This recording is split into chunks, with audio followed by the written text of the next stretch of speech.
Прийшли окупанти до нас в Україну, форма новенька, воєнні машини, та трохи поплавився їх інвентар.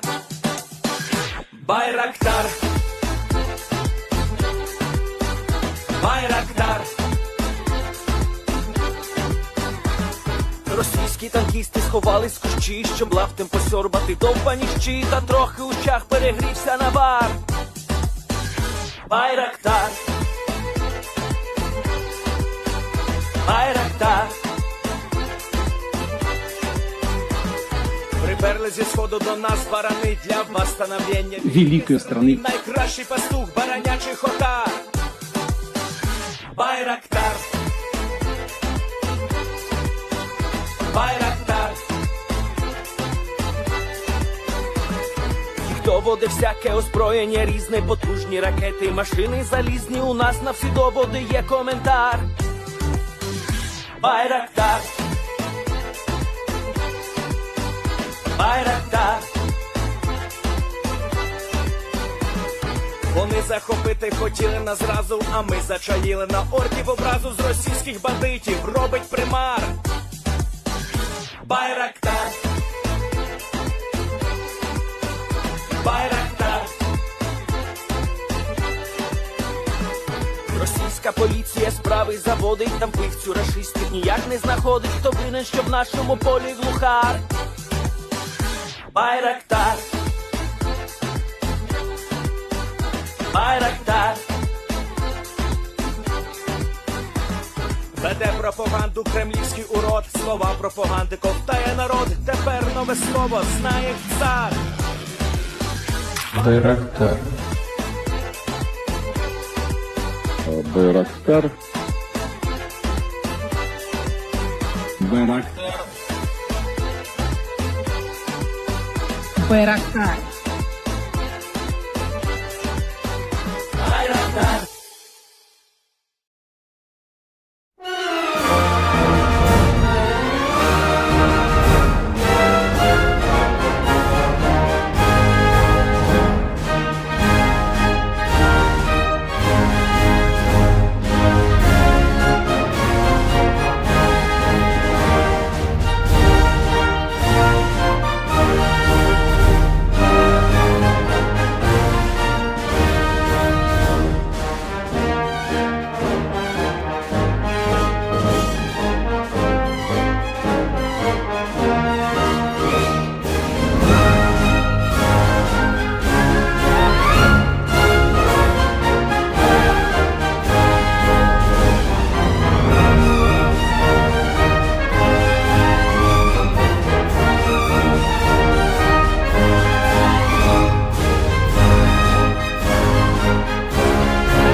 Yes. The Leaf Spring Army sends its regards.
Hello, everyone. I'm the Enforcer, and I'm accompanied by Enforcer Matt. And good evening, folks. It's Enforcer Matt, and welcome back to day 1161 of the War News stream. And we have massive news today that India is preparing a military strike on Pakistan in just 24 hours. Also, Ukraine has destroyed more Russian refineries, and Syria is now devolving into chaos yet again as they start attacking the Druze people. And also, Iran suffered a major explosion for the second time today. And we have big news to cover, and it's good to see you all once again. And of course, we're going to be covering the past 48 hours of news from around the world as global tensions continue to rise and more conflicts start to appear on our radar. As of this moment, just 1 hour ago, heavy firefights including artillery and direct rifle fire have been heard inside the Lipa Valley area, largely suggesting that a major ground war has most likely begun within the region, although still we are trying to get as much information on that as we possibly can. Nevertheless, the Islamic Republic of Pakistan's armed forces earlier today fired onto an Indian military outpost with anti-tank guided missiles, resulting in the deaths and wounding of several Indian servicemen, and we are largely understanding that the Indian government has given broad discretion or operational freedom to the Republic of India's army to respond to the situation and the Pakistani threat, however necessarily seem fit. We've also been able to hear that according to Pakistan, they believe that India is mostly going to be attacking within the next 24 to 36 hours, kicking off the total war right then and there when that moment occurs, and that means that we will have a brand new conflict that we'll be covering daily, 24/7, here on this channel as much as we physically can. Meanwhile, inside the Middle East, a new conflict has also emerged today as well, as the Jolani government, led by the Harir Tahrir al-Sham, also known as the Bippity Boppity Boo, sent down a couple of Bippity Boppity gunmen into the area of southwestern Syria, which were then met by the Druze. Massive firefights have now broken out, and it appears that the entirety of southwestern Syria, southwest of Damascus, is now in an open rebellion against Jolani's government, as heavy firefights have broken out in practically every single city south of Damascus. The Israeli Air Force has been involved, and the Israeli government has openly stated their support for the Druze people against the Jolani government.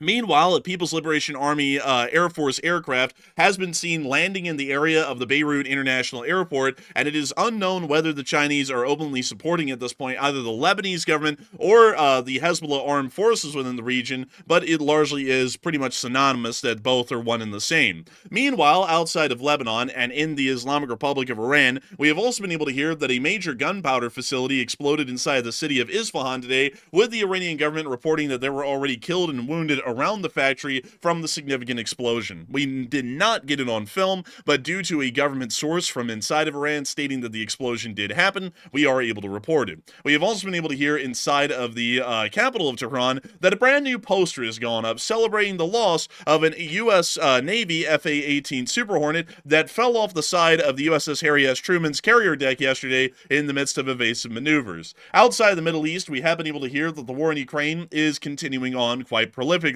as the Russian Federation has now stated that they are outright refusing the President of the United States peace proposal and are now demanding the complete cessation of territories to the Russian Federation, to include that of Kherson, Zaporizhia, Donetsk, and Luhansk oblasts. The U.S. negotiators have stated that this is entirely unacceptable, and it appears that the United States will now be taking most likely a hostile stance against the Russian Federation, as diplomatic talks have completely fallen apart, not due to Ukrainian actions, at least according to the United States, but due to Russian actions at this point. Meanwhile, the Ukrainian armed forces have stricken at the Russians quite significantly in the port of Novorossiysk today, hitting another major oil depot and causing more damage to a critical Russian military asset of the war.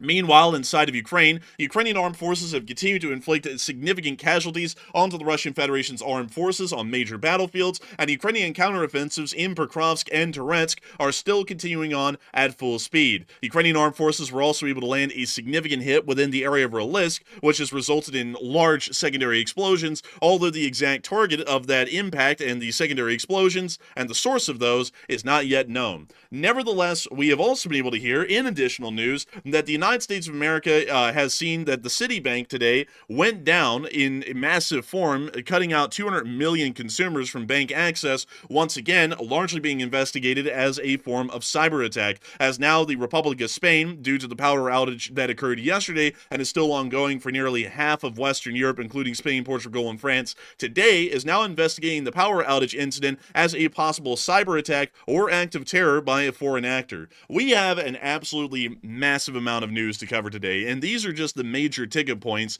and not even the small details that come in between. But beyond that, I've got to say that we are incredibly happy to have y'all all here. We already have about 7.5 thousand of y'all here because we have to cover probably one of the busiest news days that we've had ever since about 7 days ago. It's just been an incredibly busy time for news in this part of the year as things keep on ramping up further and further. But moving us on into the area of our largest situation that we're seeing at this moment that is actually affecting approximately 1.6 billion people at this moment, it is the conflict in between, or the upcoming conflict between Pakistan and India, or largely the shift or transformation of the conflict from that of a border war into a total war. As we have been able to hear, to catch y'all up to speed and get y'all up to what's happening right now at this moment, that major artillery clashes as well as rifle fire is now being heard from inside of the Lipa Valley area, and we can hear that in this clip right here.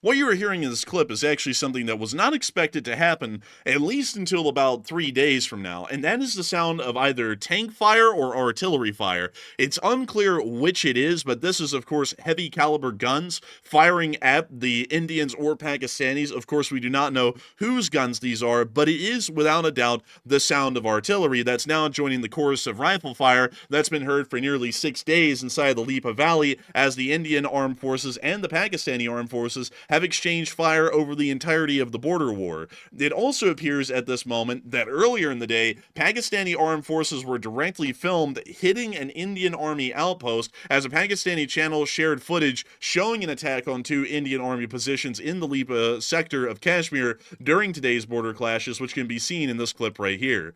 This is what you're looking at in the distance, is an Indian army outpost along these hills near to the area of the line of contact, also called the LOC. LOC. So if you've been on Twitter today, you've most likely seen them talking about the LOC, the line of contact. Technically, the situation around Jammu and Kashmir is incredibly similar to the one that you would see inside of Ukraine if the front line was frozen, meaning that the front line is frozen exactly where it is and the fighting doesn't continue. And that's why this is already being called a line of contact, because this is where the last war's borders settled. And so with that in mind, we could see the Pakistani outpost down here, the triangular shaped one at the bottom of the screen, right above the Spirit Airlines looking Arabic script down here, firing an ATGM directly at the Indian Army outpost, which is about a quarter-mile away. But we can see the ATGM hitting directly onto that outpost from the Pakistani position, and we can see an Indian flag flying above the facility right there.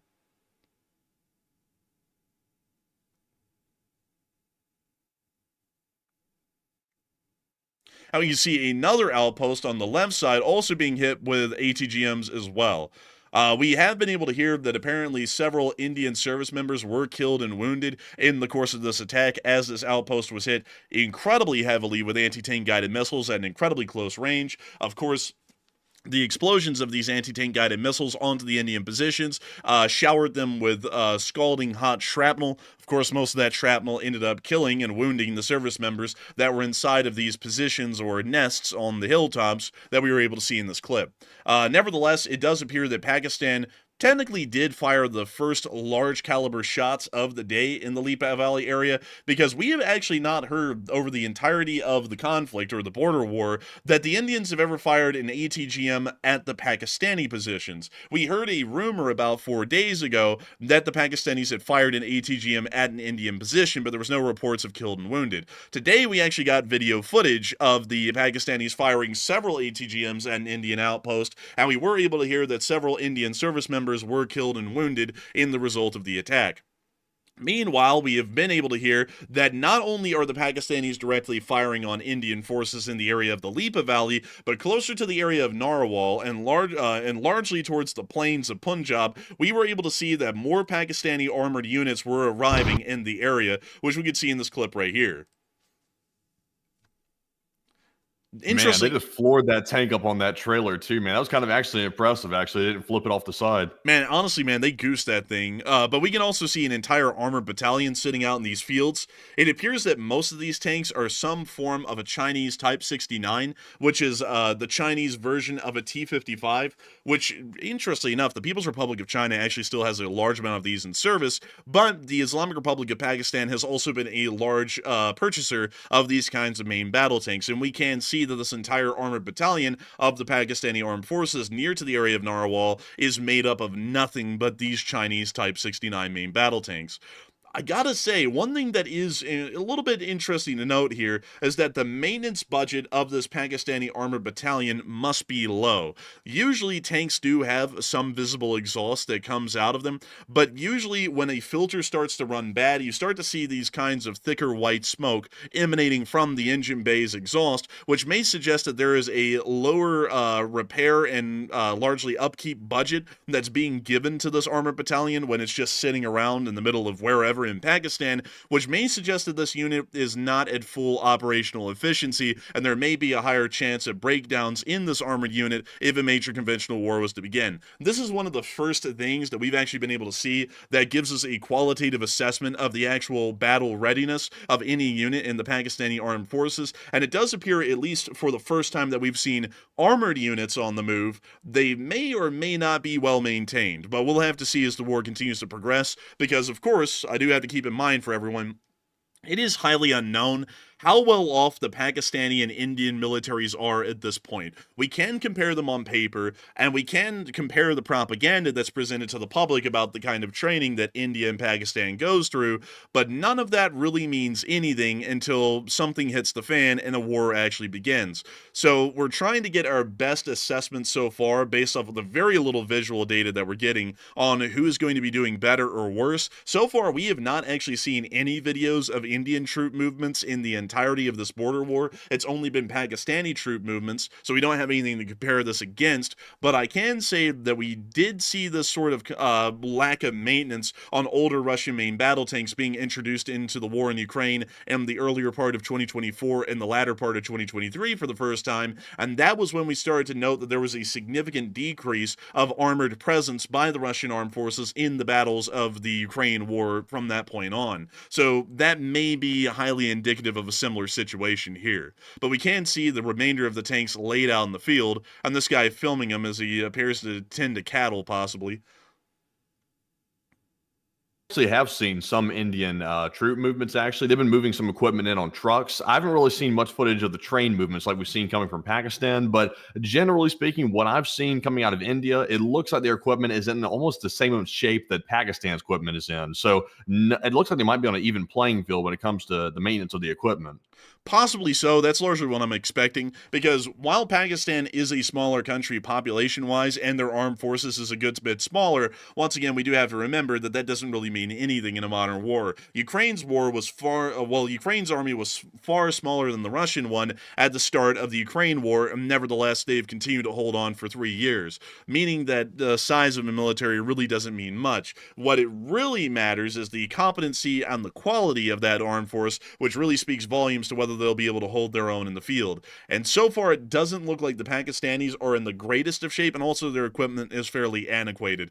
That is literally just a T-55, and T-55s have been in service for nearly 70 years in one way or another in multiple different countries, considering that this is literally 3 wars ago kind of technology. But moving on from that and out of that clip near Pakistan, we were able to hear that the Indian government has now stated that they are giving the Indian military operational freedom to respond to the Kashmir attack, meaning the Pahalgam massacre, and also mean that the military has a blank check to conduct whatever military actions they deem necessary to deal with the terror attack inside of Pahalgam. And that largely means that they're going to be dealing with the Pakistanis. The Indian government has made it incredibly clear from their speaking position that the Islamic Republic of Pakistan was the state sponsor responsible for the Pahalgam attack, and for this reason, they are going to be responding directly against Pakistan, meaning that the statement that was made by Modi today, saying that the military has operational freedom to do whatever they wish, largely means that they're going to be going to war with Pakistan soon. And we've also heard that from statements inside of Pakistan as well, where we've been able to hear that the Pakistan Information Minister, which is an incredibly interesting position, stated that Pakistan has credible intelligence that India intends to launch a military strike within the next 24 to 36 hours using the Pahalgam incident as a false pretext. Any act of aggression will be met with a decisive response. It does appear at this moment that both sides are gearing up for this major war, and it also appears that this major war may have already begun in the Lipa Valley, as artillery fire is already ringing out, joining the firefights that have been going on there for nearly 6 days at this point. But a lot of people have been talking about this. And a lot of people have been speaking about Pakistan's statements today saying that India will launch a military strike on their country within 24 to 36 hours. And a lot of people are wondering what's going to be happening from here. Is it going to be a total war kicking off? Is it going to evolve from a border war into a total war? Are moderate skirmishes going to be happening? Is nothing going to happen at all? Or are people unsure and undecided? But Matthew, what are people thinking about this, and what are you thinking about it as well?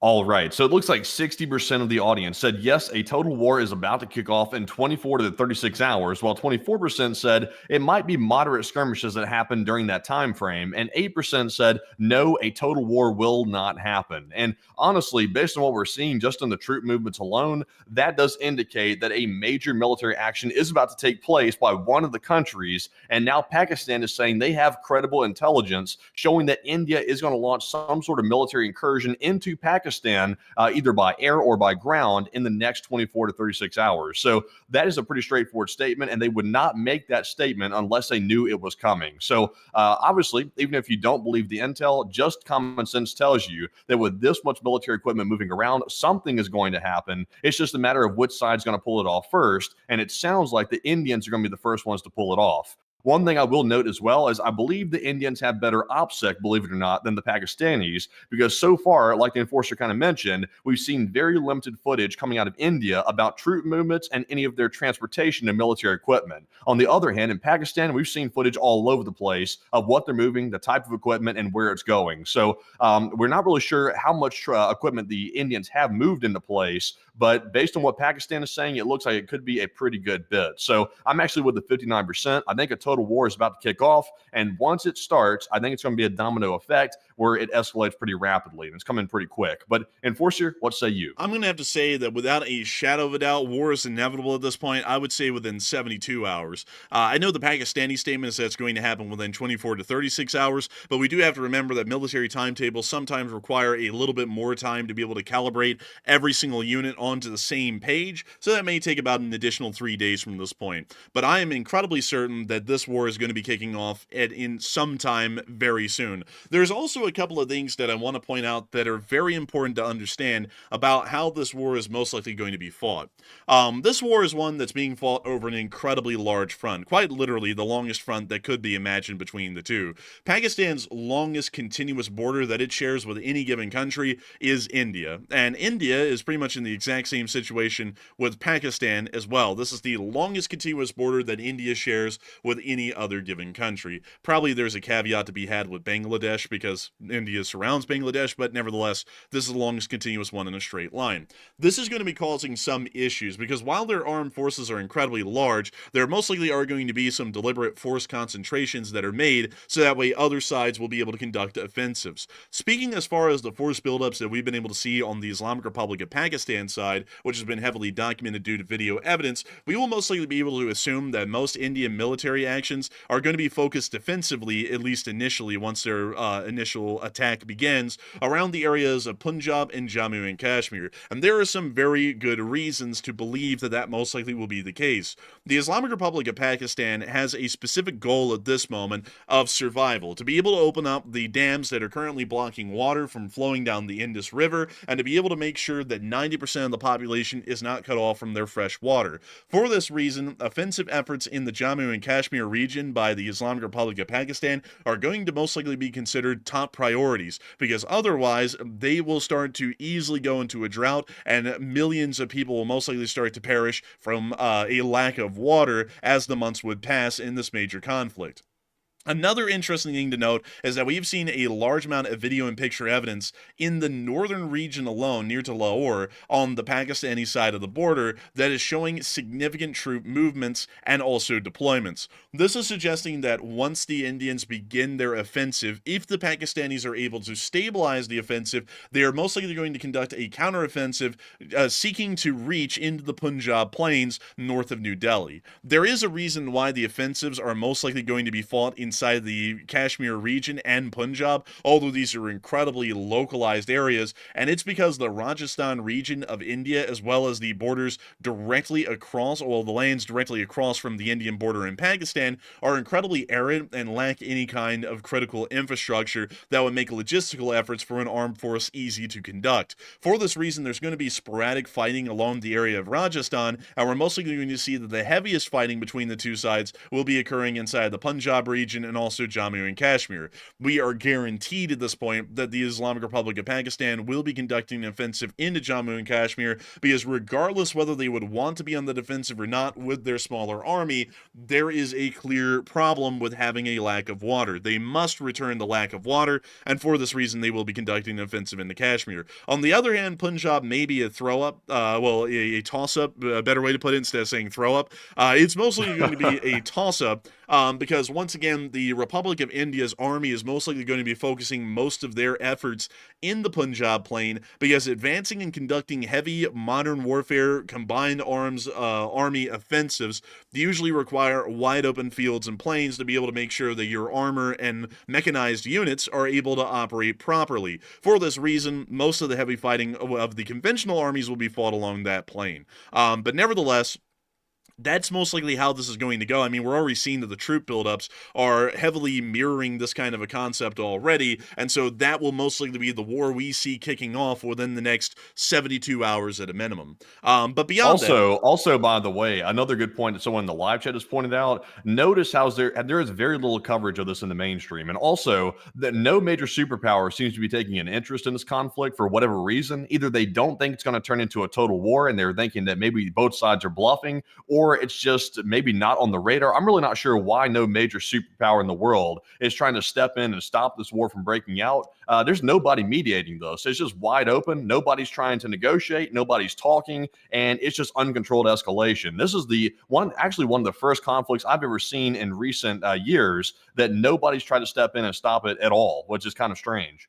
well, actually, I would say that one war that we've seen a couple of years ago, this was years ago though, was the start of the war in Ukraine, because it seemed like nobody stepped in to stop that one either. And it seems as though people keep on avoiding stepping in and making the tough decision to try and stop a conflict, and it's just resulting in conflicts just popping up all over the place. Because now we're seeing 3 years later, once again, the same lessons have not been learned. And what's fairly interesting is that the U.S. is just completely trying to ignore this situation so far, but finally today, we were able to hear that the U.S. Secretary of State did say that they were going to be calling directly the leaders of Pakistan and India and giving them the old Kumbaya song, but it's most likely not going to work because there's no enforcing power behind Kumbaya. This is most likely going to end up being one of the deadliest and bloodiest wars that we'll see of the 21st century so far. It may even pale in comparison to that of the Ukraine war if this goes into what we're believing it to be, which may be one of the most devastating wars of the 21st century up to this point. Nevertheless, do you think that maybe it's just because the West is so tied up? Well, let's just say the Ukraine war in the Middle East, that we're basically stretched to our limit. Do you think we're already stretched to our limit? Because if that's the case, and China hasn't even really started doing anything yet in the South China Sea to any really extreme extent, so do you think we're stretched thin, or is it just we don't have an interest in it? I don't really know. I don't really think we're stretched thin because, to be entirely honest, we already have almost 3 carrier strike groups right in the Arabian Sea right now. The USS Harry S. Truman, the Carl Vinson, and the Nimitz are in the Arabian Sea at this moment, or really the Nimitz is still on the way. But the Carl Vinson and Harry S. Truman are there at the moment. And so we could easily try and say, hey, look, we're not going to have this happen. Let's try and negotiate some sort of a settlement between the two parties where both will be unhappy, but they'll equally be unhappy and satisfied in that alone. Instead, we're largely just sitting back because the reality of the situation is, like, here's how I'm looking at it. The reality of the situation is that the U.S. isn't really winning on any of the fronts in the way they thought they would win. And I'm not saying that as in like a defeatist thing. I'm saying that we're going about things the wrong way. Trying to talk to Iran about denuclearization has ended up being the worst decision that I think could have ever happened. They have run circles around the negotiator for a couple of months at this point, or really about a month, and it appears that we've made absolutely no progress, and we're really going to have to move on to bombing them anyways. Then with the Ukraine war, quite literally the talks fell apart today, and it appears that the U.S. diplomatic mission for the Ukraine war has been an absolute failure at this point. And then not only that, the trade war in between China and the United States, while still going on, and the U.S. is at least officially trying to have a strong chin about it, we're already hearing from the ports of Long Beach and Seattle that there's going to be a 35% decrease in intermodal shipping traffic in their ports just in the next week alone because of this, which will start to produce some significant economic damage. So with all this in mind, the U.S. isn't really achieving much or any of its diplomatic missions or objectives in other fronts, so it may be the case that we're wanting to avoid another diplomatic failure and trying to negotiate an end to the Pakistan-India border war that's about to move on into a total war here soon. I think that might be it, because remember, Matthew, we saw that no official statement was made by the office of the president on this situation for 5 days now, really going on 6. And then finally today, the U.S. Secretary of State said something, and it was a very neutral, whitewash statement about we don't want another war, and I'm just going to talk to them and ask them, please, pretty please, don't start a war, although y'all hate each other so badly, sort of a deal. So I think that may be the case. Yeah, that could be it. You would just think, though, out of necessity, just out of like caring about trying to keep the peace, since that seems to be the goal, or at least that's the stated goal by the current administration, that considering these two powers, Pakistan and India, are nuclear-armed powers, and this could potentially turn into a nuclear war at some point if it gets really extreme. And also, India is becoming a very large trading partner of the United States, or at least they hope to become one.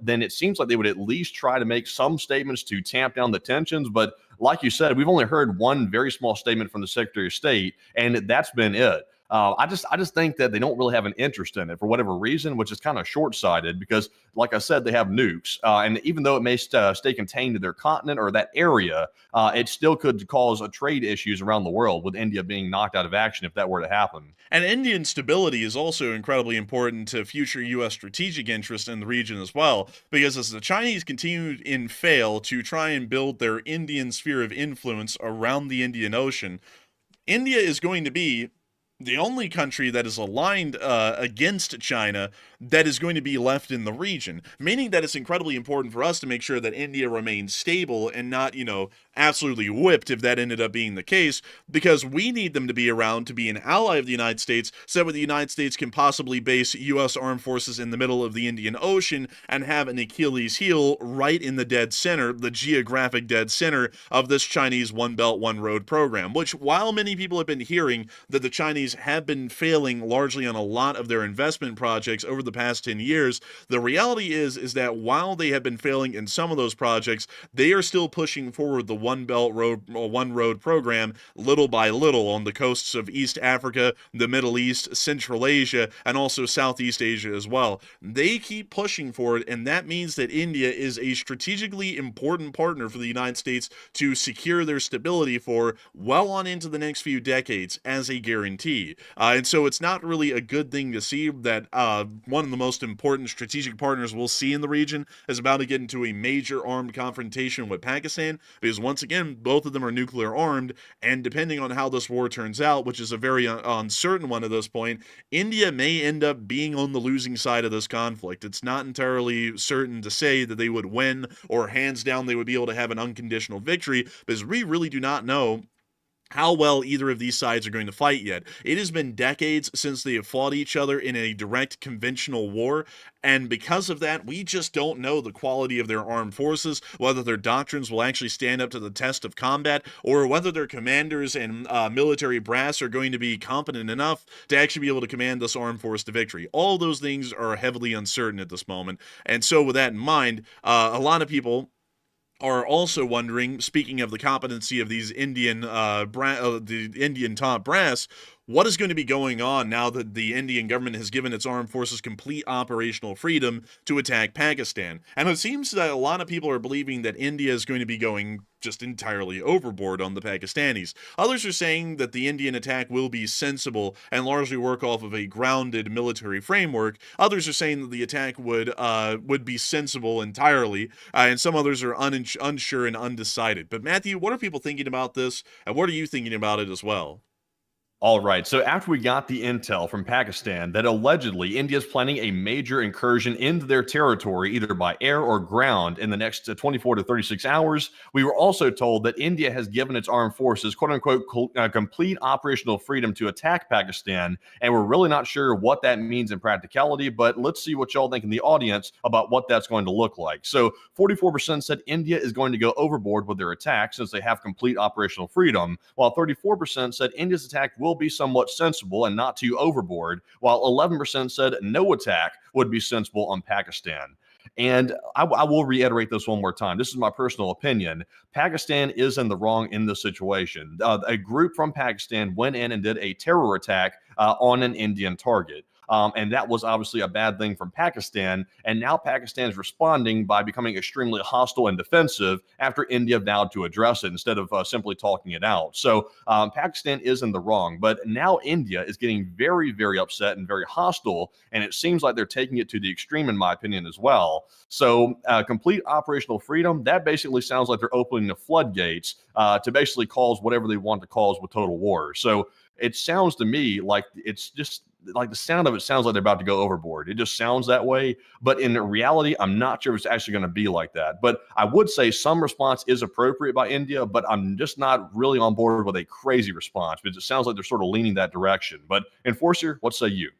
I would have to say that I think that the Indians might possibly go overboard. There is a chance, because the fact that they've cut off the water to Pakistan, in a sense, that largely is a war crime and also a crime against humanity to do such a thing. It would be one thing if the Indians started to dam the water but still allowed a reasonable flow of water down the river. That would just end up being a normal kind of a water issue, like many countries have. But the problem is that the Indians have dammed the rivers, and not only that, they are currently resilting a lot of them to be able to change the flow of the rivers and force them to flow through India and ensure that not a single drop of water goes to Pakistan. With that in mind, it's quite clear that the Indians possibly could be in the mindset to start conducting overboard actions against the Islamic Republic of Pakistan in response to the Pakistani terrorist forces conducting the terrorist attack inside Pahalgam, which once again, of course, is an act of terror, so quite obviously that's in the wrong. So this entire thing was created by a wrong that Pakistan did. But nevertheless, two wrongs do not make it right, and it appears that the Indians might possibly be going overboard just based on the fact that they're already going overboard by just completely blocking the flow of water into Pakistan entirely. But that would be my opinion on the matter. Once again, we'll have to wait and see what happens when the war breaks out. But I can promise y'all, this war is happening. There's nothing stopping this one. There are quite literally no brakes on it, either by the Indian side, the Pakistani side, or some sort of a third-party intermediator. There are no brakes on this one, so this is going into a full-scale war probably within days, probably within the next 72 hours. And also, with that in mind, I do have to let y'all know that we will be making sure to pretty much be on red alert 24/7 for the next 3 days, waiting for this to actually happen. It's going to happen. We know that's for sure. So we will be up 24/7 nearly, waiting for this to actually break out, because when it breaks out, we will be running an emergency stream with live coverage and broadcasts of all of the opening actions of this major total war, which will be breaking out from the border war that's currently happening at this moment right now. But moving on out of India, because we still have a lot of news going on elsewhere, like in the Middle East, we've been able to hear of other large actions that are now occurring inside the Middle East as well. Y'all would think that the whole Syrian civil war thing would be over, but the Syrian civil war never really ended.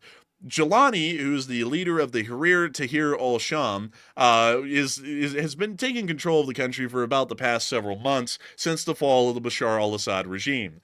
Jolani originally appeared to be somewhat Western-leaning in his beliefs and ideas, which led some, including me, to say, give the guy a chance. But as time passed, it became incredibly clear that the Tahrir al-Sham, which is one of the most difficult names to pronounce, was largely just a evolved version of Al-Qaeda, and has ended up attempting to instill a pure Islamic state inside of the former Republic of Syria. At this point, a lot of people have had issues with this, particularly the city of Homs, the entire west coast of Syria, as well as the Syrian Democratic Forces, and the Druze. So quite literally everyone who is fighting the Bashar al-Assad regime, at least initially, has a problem with Jolani now. So Jolani pretty much just took the position of being Bashar al-Assad from Bashar al-Assad.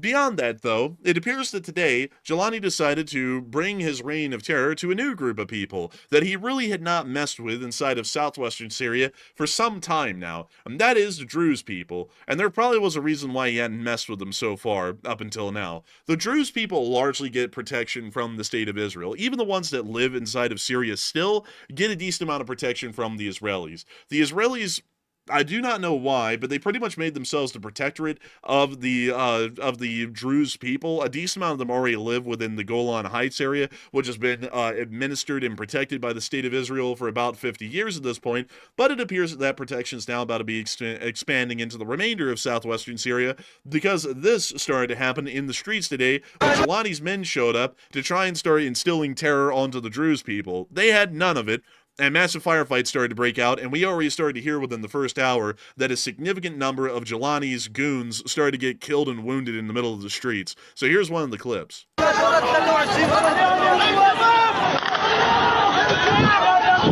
Druze people do not play games.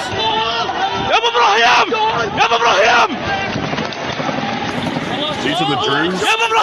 Yeah, these are the Druze. Oh, geez, man. They're pretty fierce. Man, they're pretty angry. Like, honestly, man, they're like teeming with anger.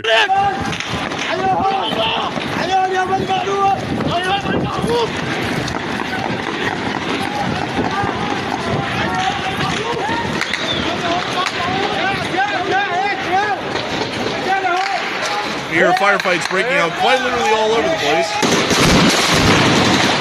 Oh my God, they whipped out the Kushka. Oh my God. Jeez, man. They just pulled out the flatbed and started unloading. Well, it looks like, man, they're not Lowe's, but they sure are getting out that hardware. I'll tell you that.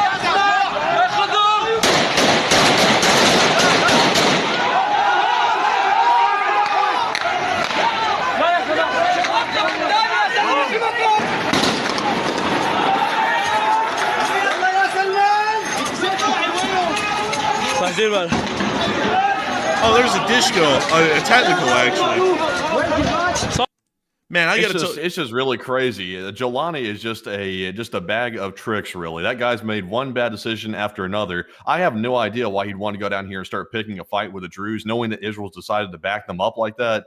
He just got done fighting off like a ton of different factions that were in Syria trying to mess with him. And also, I think Lebanon was trying to mess with him as well, some of the terror groups. So now he's going to pick a fight with the Israel-backed faction. That guy is just really a piece of work. He really is a piece of work, and the firefights continue to break out in other areas as well, which we can hear in this clip right here.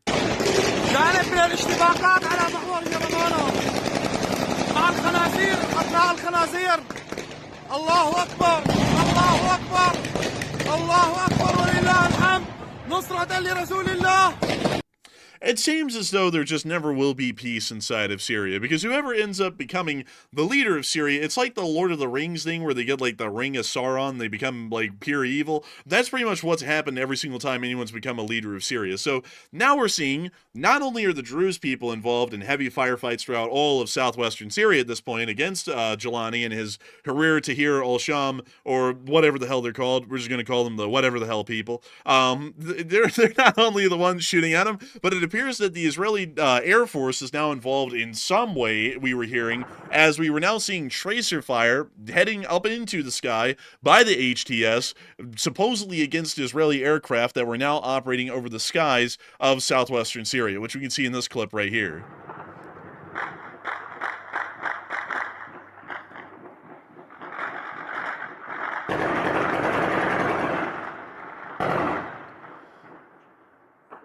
That's the end of the clip right there, but nevertheless, it does appear that Syria has just gone into hell again. So I'm expecting, at least at this point, that the Israeli Defense Forces will most likely begin, and at this point I had fully supported, a ground offensive into southwestern Syria, pretty much going all the way up to the gates of Damascus itself, and holding and administering this territory of southwestern Syria, most likely indefinitely, because it appears that every single Syrian government that has come into power, including Assad's regime, and as well as Jolani's regime, are attempting to try and conduct some sort of acts of terror or crimes against humanity or genocides against the Druze people, meaning that the Golan Heights is about to expand in size, and the Israelis are going to be administering quite a significant area inside of southwestern Syria here soon. But nevertheless, a lot of people have been kind of throwing that up in the air and giving that a little bit of a thought, as Syria's military has begun to attack the Druze people of southern Syria, which are an Israeli ally. And a lot of people have been putting in their thoughts on this one, taking a little gander on it. And some people are saying that Israel is about to go to war with Syria.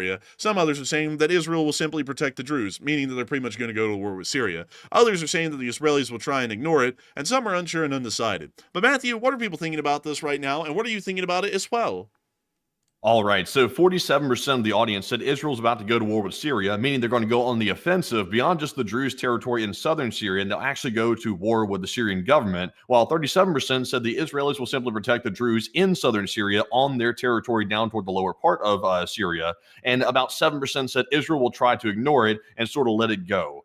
And I generally think I'm with the 37%. I think Israel's going to start by trying to protect the Druze in southern Syria, and they're going to try to leave it at that. Right now, they are providing air support when these attacks are taking place between the Syrians and the Druze. So it looks like I said, Jolani's making a lot of bad decisions, and he's really going sideways. When he started off, he sounded like he was going to try to be moderate, and now he just sounds like a complete nutcase, and he's gone totally off the rails, and he seems like a crazy extremist. So it looks like Israel will have to deal with him in some limited fashion. I think for now it will remain limited. And also another interesting fact is the U.S. is actually pulling out of Syria as we speak. And they are actually leaving, the U.S. is. So that's also very interesting as well. In the midst of all this chaos, the U.S. is pulling everything out. So quite interesting. But Enforcer, what say you? I would have to say that, in my opinion, I believe that this is most likely going to be limited. The Israelis have a larger issue to focus on right now, which is the Islamic Republic of Iran and their attempted nuclearization, and so they'll most likely be diverting a lot of their military efforts and attention in that direction.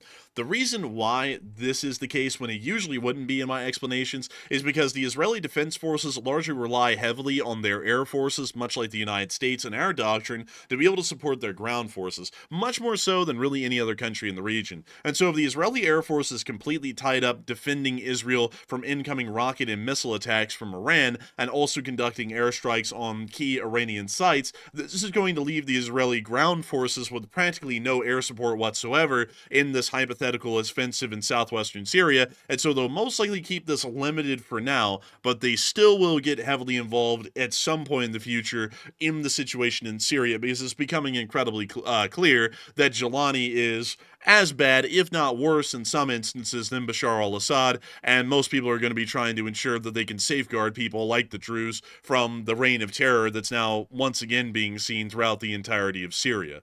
Nevertheless, though, that is largely the situation we're seeing there, but we also get to see a really interesting situation in Lebanon, which, by the way, I have to say, is one of my most favorite countries, because you can't really tell the Lebanese government from the terrorists. They're pretty much one and the same. But we were able to see that a People's Liberation Army Air Force aircraft was landing today at the Beirut International Airport, and really quickly, let me go and try and pull up the exact aircraft that this is, and so let me see if I can pull up the PLAF.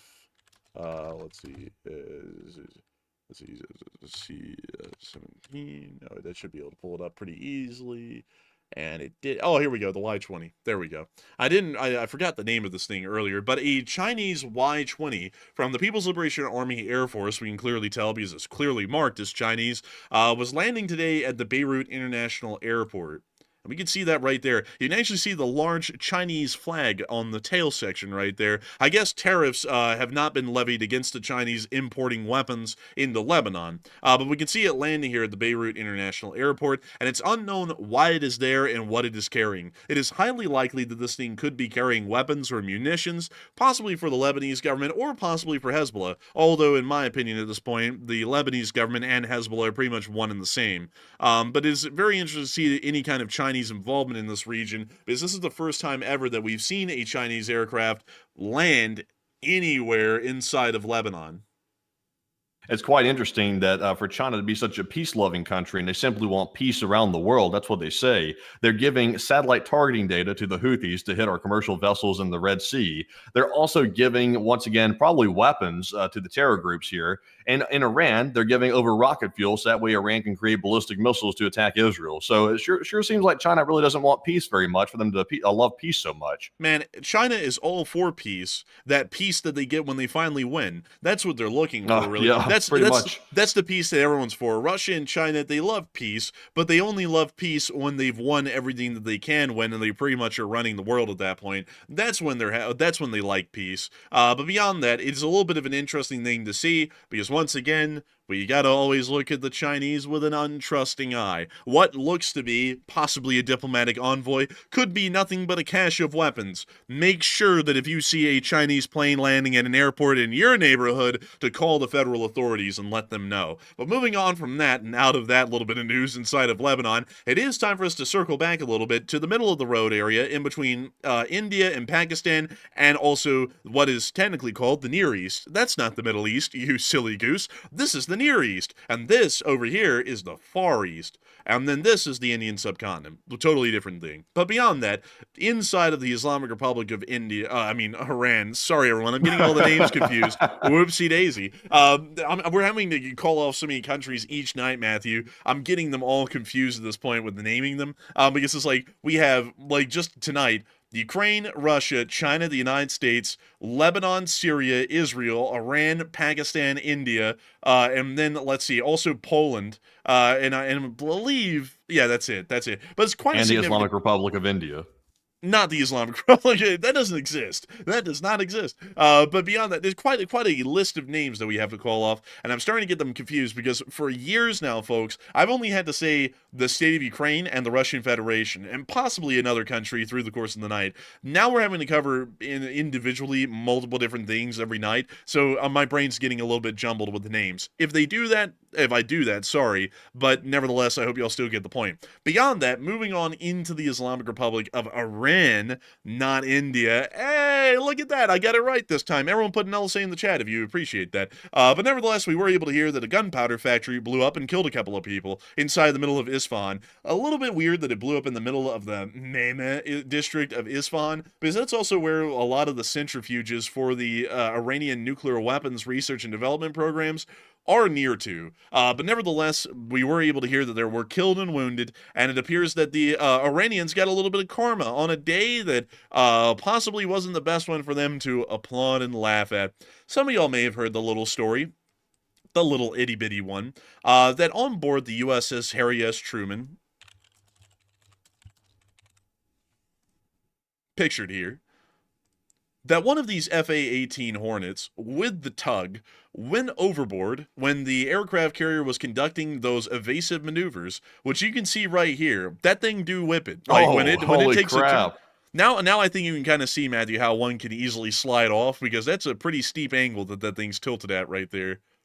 Yeah, honestly, I wasn't expecting that steep of an angle. I didn't know the thing could turn like that, to be honest with you. That's the first time I'm aware that it could turn that sharp. I'm actually not going to lie to you. For the size of this thing is actually super maneuverable, at least for a vessel that's in excess of 1,000 feet. This thing actually can whip it pretty easily. And also, here's another good picture of that from towards the front, kind of giving you a little bit of an idea that if something isn't secured to the deck when a kind of maneuver like this is being made, something's easily going to roll off. And so basically, to give you all a little bit of a rundown of what we're understanding happened, because there's been a lot of rumors and a conspiracy revolving around this, but the USS Harry S. Truman was in the area of the Arabian Sea when the call vampire, vampire, vampire was made over the comms on the ship, letting everyone know that there was an anti-ship missile that had been fired by the Houthis that was inbound towards the fleet.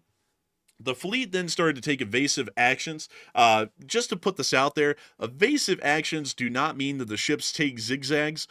Anti-ship missiles are advanced enough that zigzags don't mean shit. What the evasive maneuver is largely for is to be able to bring all of their air defense systems to bear.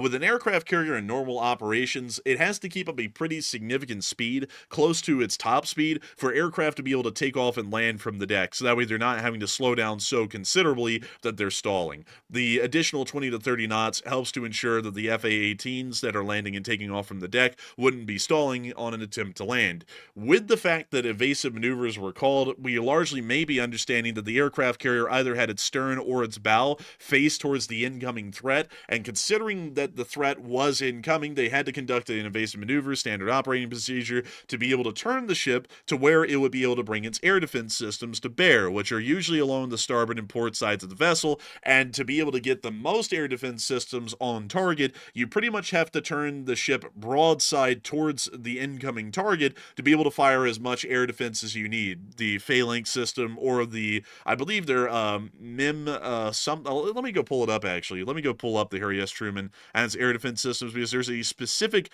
NASAMS-like system that they also have on board, but I do not know the actual name. So let me see here. Oh, yes, the REM 116s. These right here. To be able to bring these to bear, it's better to turn the ship broadside to the target. So that's what the aircraft carrier did. It turned a hard left or a hard right, and in the process of it, once again, to take you all to the picture we were on just a moment ago, to once again reiterate how sharp of a turn this is, in the process of doing that, apparently an unsecured Super Hornet, along with the tug that was trying to move it on the deck, rolled right overboard and into the middle of the sea, in the middle of the evasive maneuver, meaning that we lost a $35 million Super Hornet in the process of the evasive maneuver. The target was shot down in the end. Whatever anti-ship missiles had been fired were shot down by the fleet, but it did result in the loss of an FA-18 Super Hornet. Nevertheless, I do have to clear up the air, because a lot of people have been saying that a Super Hornet was shot down.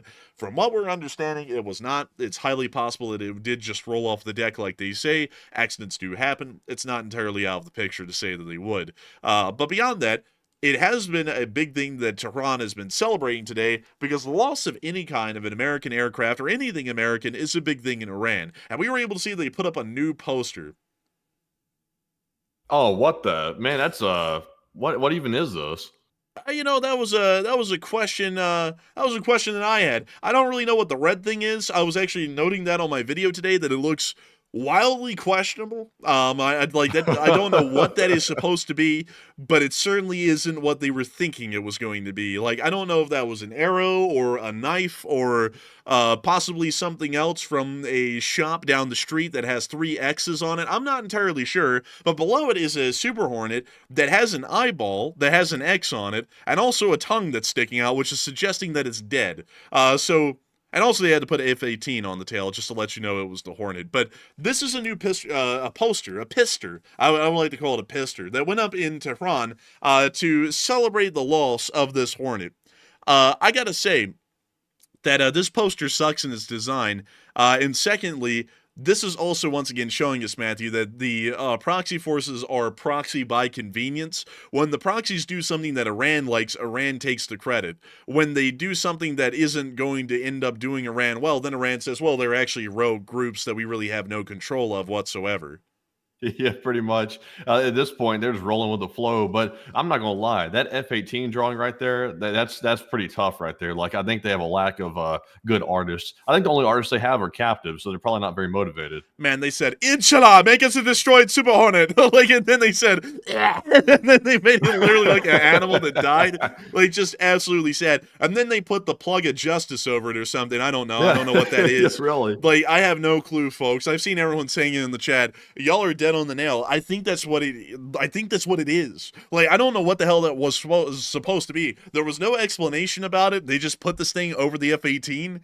And it's like, it's like, is that a haram? Like, is that technically haram in Iran? Like, what they're doing right there? Like, because, I mean, technically it kind of is, right?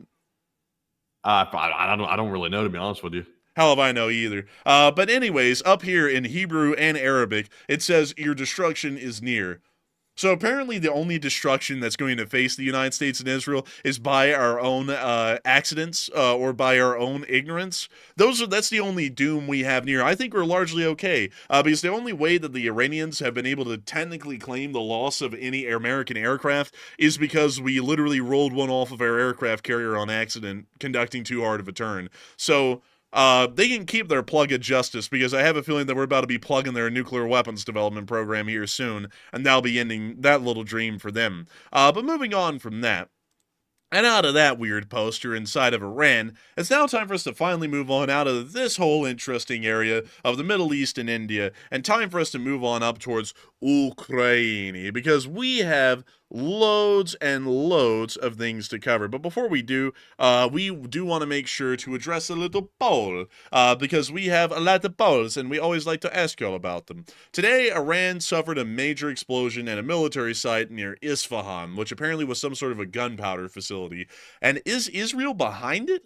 And a lot of people are saying, yes, it's new softening attacks. Some others are saying it's just a routine sabotage, nothing out of the ordinary, clickbait, honestly. Others are saying that it's just sudden accidents, and some are unsure and undecided. But Matthew, what are people thinking about it, and what are you thinking about it as well?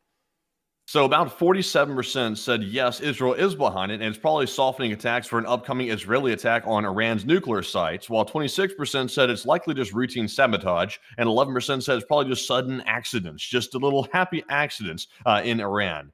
But now that this is the second major explosion that's happened in Iran in just the course of a week, there was the first major one at the port with the Chinese rocket fuel going up in Bing Chiling style. And now we have a gunpowder facility, or at least what they're claiming to be a gunpowder facility near Isfahan, near their nuclear site, going up in blazes. So it seems to be pretty close proximity between those two explosions and close time frames as well. So in my opinion, I would say that Israel probably does have some role behind it. Now, the extent of the role is questionable. I'm not sure if Israeli agents are pulling this off, or maybe they're getting people inside of Iran to pull it off. It's not really clear at the moment, but I would tend to believe, just on a hunch and an assumption, that Israel probably is behind it. So I'm with the 26%. But Enforcer, what say you? I'd have to say that, in my opinion, I'm seeing some things in the chat, Matthew, that I just want to joke on so hard, like they're pretty funny ones. But beyond that, I would have to say that it's most likely some form of a new softening attack or sabotaging actions that are being made by the Mossad or possibly by the CIA, because we all know that we're getting ready to start bombing the Iranians. I mean, that's pretty clear. The negotiations are going nowhere. So with that in mind, I think that the Bandar Abbas explosion and the explosion in Isfahan are probably linked in attempting to try and destroy critical Iranian military infrastructure before the air forces have to get involved and start conducting airstrikes on the country. I have a feeling that that's most likely the case because it, once again, is a little bit weird that we didn't really hear of a lot of explosions or accidents inside of Iran until the past 36 hours for the larger, well, really the past is 72 hours. And now we're seeing that explosions are happening pretty much day in and day out in Iran at pretty critical places. So with that, I hope that does address that at least the best I can, in my opinion. And also, Matthew, before we move on, man, there was someone that put something in the chat, man, that was in all caps, and I saw it before we even move on into the question segment here. I saw it, Matthew, and in my mind, it came off the exact same way as "Don't get on that ship." It's a cookbook. like that's how it came off to me. Yeah, like I just saw it. I just saw it. exactly the same way, dude. When it was in all caps, it literally looked like that. It's a cookbook. I was like, bro, it's like no way. No, honestly, there's no other way to see that. Like that's the only thing that it looked like, really. But anyways, it is time for us to finally move on into our next news segment of the night, which moves us on up into the old tried and true traditional Ukraine war, which has been going on for 1,161 days at this point, which is actually how we label our episodes. Our episodes are labeled in sequence from day one of the Ukraine war, because that's when our daily global war news coverage started way back when.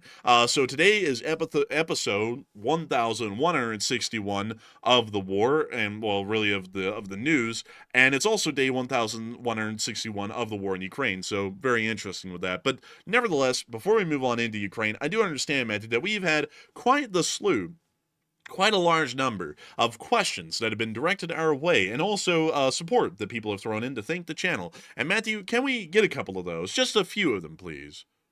Yes, so jumping into our first super chat segment of the night, our first super chat is going to go to a channel legend. It is BC Skyman. He is back once again, and thank you very much, BC, for that very generous $80 donation in total between, I think, 3 or 4 different super chats, and we do appreciate that very much as always. And I do not see any other comments attached to it, so there's nothing to address. But Enforcer, what say you? I got to thank you for the massive support, BC Skyman, and welcome back. We were wondering where you were for the past few days, but welcome back, and we're happy to have you here tonight. And I got to thank you massively for support, BC Skyman, because while you don't ever throw in comments to your super chats, we do know that you think very highly of this channel and have a lot of good things to say about it. And we are absolutely incredibly appreciative of your support and helping this channel to keep on running, because we run this thing 24 hours a day, 7 days a week. We are always here and we're always working. And I got to thank folks like you, because y'all help us to be able to be workaholics and be able to work on this thing 24/7. It is not only our job, but it is our great passion and pride to say that we are able to cover the news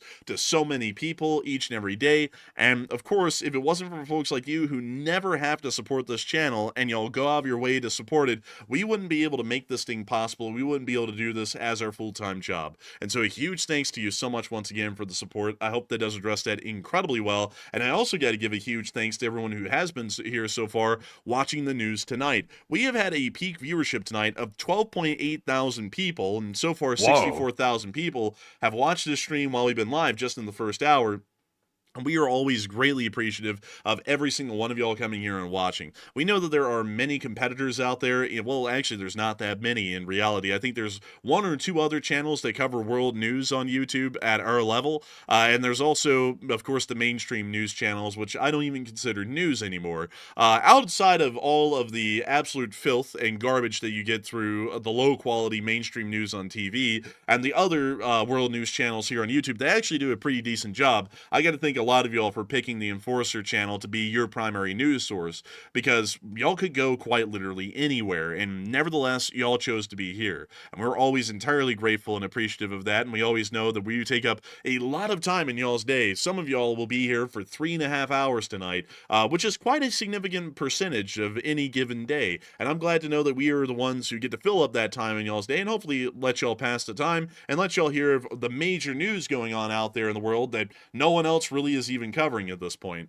But with that, a huge thanks to all of y'all who are still watching so far, and I hope that you'll continue to watch, because we still have the Ukraine war to cover, which is a very significant news topic in itself. But with that, we are on to the next one.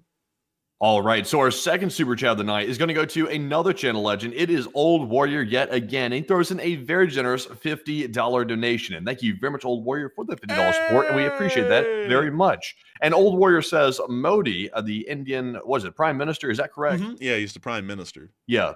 The Indian Prime Minister, Modi, has been persecuting Muslims ever since he took office. He wants them out of India, and this is an inevitable strife.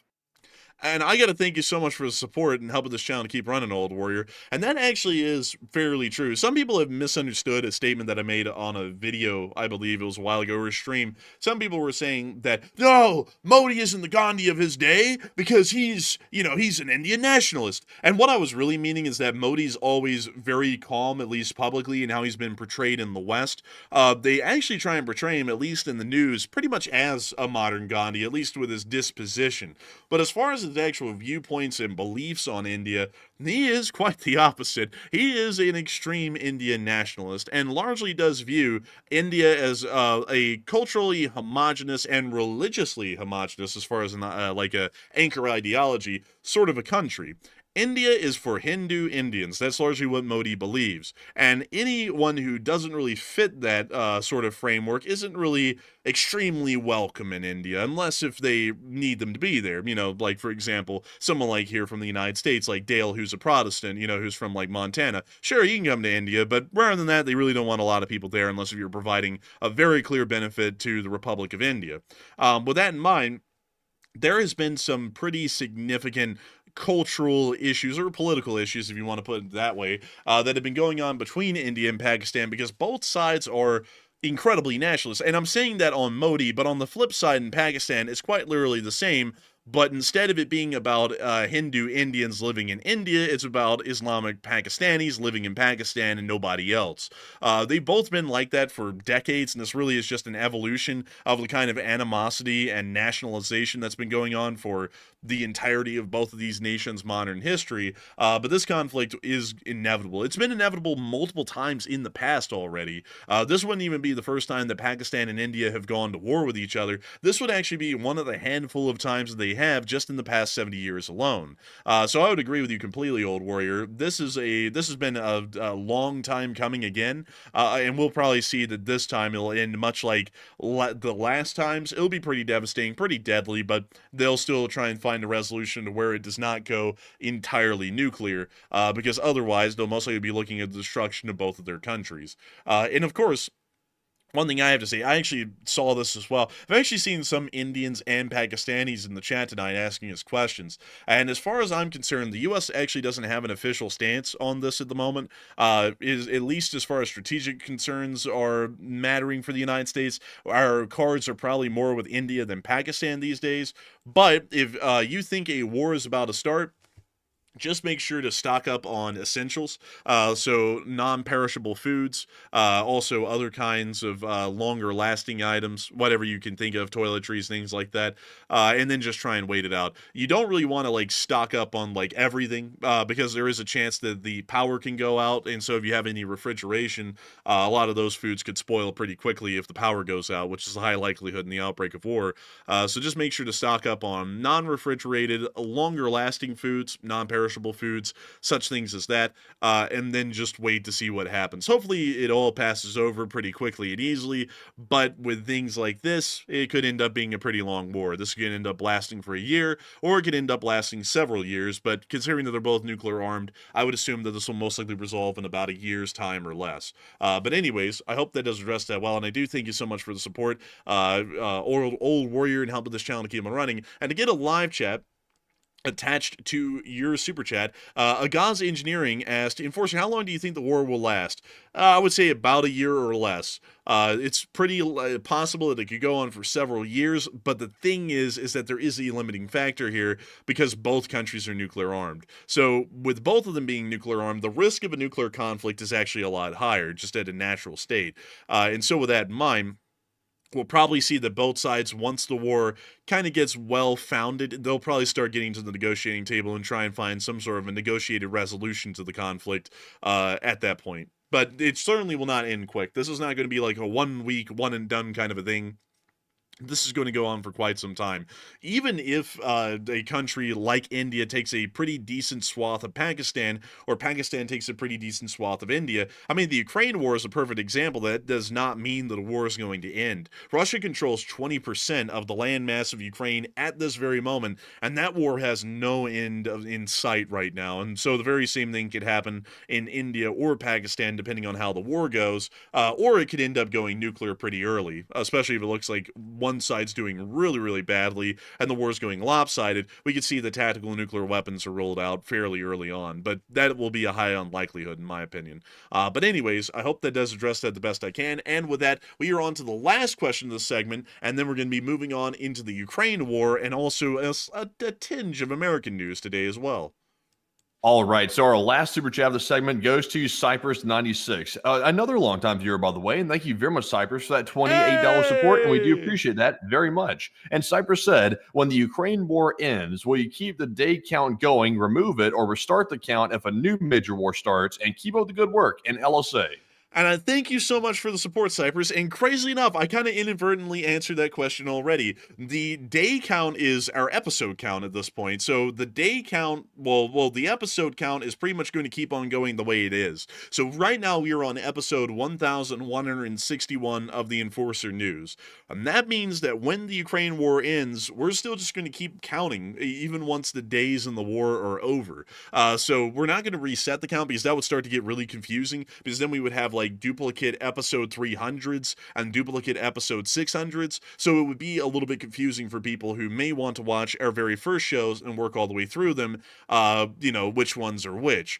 So we'll be keeping the same numbering metric, but I can say that once we hit 9,999, which I don't think we'll ever reach, we will be resetting it then, because we cannot go up into the 10,000s, because that'll be adding too many spent characters in our titles to keep streams running like that, so we would have to reset it at that point back to episode 1. But as long as we're remaining within the 4 digits, so within the thousands, the numbering will remain the same. It will just keep going up +1 with each passing day. But I do thank you so much for the support, Cypress, and helping this channel to keep on running. And I hope that does address that well. And it also is a little bit crazy. I always look at this and I'm just in awe of it at this point, that we're on episode 1161. That's quite a lot of episodes of news that we've done over the course of several years, pretty much every single day, 6 days a week. And it's really wild to think that the show has lasted that long, that we're getting up into the thousands in episode count. So with that, I hope that does address that well. And also say 31 years of LSA. Man, wouldn't that be crazy? This show would have actually run at 31 years, longer than Johnny Carson was the host of The Tonight Show. And I still think he's the longest running host of The Tonight Show. Outside, well, is there anyone else, Matthew? I think John Letterman was on a talk show longer than Johnny Carson, but I really can't remember. You mean David Letterman? Yeah, it's potato. Hey, you said John Letterman, man. I heard that. Man, that is John co-host. right there. sound like you're mixing up David Letterman with John Fetterman or something. Man, I mean, honestly, I probably could have. But beyond that, didn't Letterman end up being on a talk show longer than Carson was, or was it Carson who was on the longest? I think Letterman was on longer, but that's just a guess. Yeah, I think he was on a little bit longer, but that would be crazy if we were on for 31 years, where we got to 9,999, because then at that point, we have been on like record lengths. We're getting up there with the longest reigning talk show hosts that have ever existed in history. But anyways, with that, I hope that does address that at least the best I can, in my opinion. And of course, we all know that my opinion is my opinion, so take it with a grain of salt. But nevertheless, it is time for us to move on into the Ukraine war. And I got to thank everyone so much who's supported the channel tonight for supporting it. And if you have supported it and your super chat has not been read out, do not fret. We will address all of them before the stream is over. We will be covering the remainder of the news right now. And then once the remainder of the news is covered, we'll then be covering all of the super chats and as many live chats as we can. But moving on into the rest of the news, we have been able to hear on the Ukraine war today that something sinister has happened. Oh, Putin has refused the frontline ceasefire. Who would have thunk it? Putin has rejected the president's demand to freeze the front lines and refuses to back down from his goal of taking full control of all 4 occupied regions of Ukraine, including areas still held by Ukraine. So it appears that the war is on, folks. Could you believe it? Could you believe it? The whole, let's give everyone a Pepsi and stop the protest thing didn't work. The war is going to keep going. And I'm just absolutely shocked by this. I thought that we were great friends with the Russians, and I thought that the Russians respected America, but it turns out that they didn't respect us. The only thing they respected was that they were able to run us like fools for a couple of months, but they're right back at it, and they're right on into the war again. Of course, that's nothing new. We already said that this was going to happen months ago. But for a while there, we were a little bit scared because it looked like the United States might just cave in and completely give in to Russian demands and then try and strong-arm the Ukrainians and just following along. Now it appears that that's not the case because U.S. diplomats did say today that these demands by the Russians were completely outrageous and the U.S. is never going to agree to these. And so, pretty much, in short, the war is going to go on and the talks completely fell apart officially today. Meanwhile, Putin is still getting ready for his little May 9th Victory Day parade, and we were able to see some of the rehearsals right here in this clip. Take a look at this. I believe that's the University of Moscow in the background back there, that really commie-looking building that was actually built under Stalin. Let me go see if I can find that building for y'all. It's pretty much like right in downtown. Let's see here. Batman. Where in the world is it? Oh, here we go. Oh, no, that's not it. Well, shoot. Where in the world is it? Where in the world is this thing? Come on, folks. Where is it? The big old commie building, the commie skyscraper. Damn, they don't... Oh, here we go. Here we go. The Moscow State University. Hey, look at this. It looks like a mausoleum up in that thing. There it is. Ah, yes. Teaching the old Soviet ways here at the MSU Cultural Center. It's a beautiful place. Honestly, like, I can only imagine. Oh, look at that. There's, like, Soviet, like, painting on the wall. Like, for real back there. They got sickle and the hammer. old Soviet sickle and hammer back there. Honestly, I can only imagine what they're teaching here at this one. This is probably a doozy. Remember, the wicked way of the West must be overdone. We must root out all Westernism, and we must have a shitty lot with weird dystopian-looking future building on it. We must have it, Blade. It must be achieved at all costs. Suga. Like, it's like, man, what a place. But I gotta say, this thing's pretty commie. It really is commie. Like, it just screams like, this is my building. This is our building. This is the people's building. And then it isn't really. It's more so the leader's building. But anyways, moving on from that, that was the backdrop that we were able to see in this clip right here. But here they come in. They're coming in for the rehearsal, folks. Let's watch the clip. Oh. Intimidating.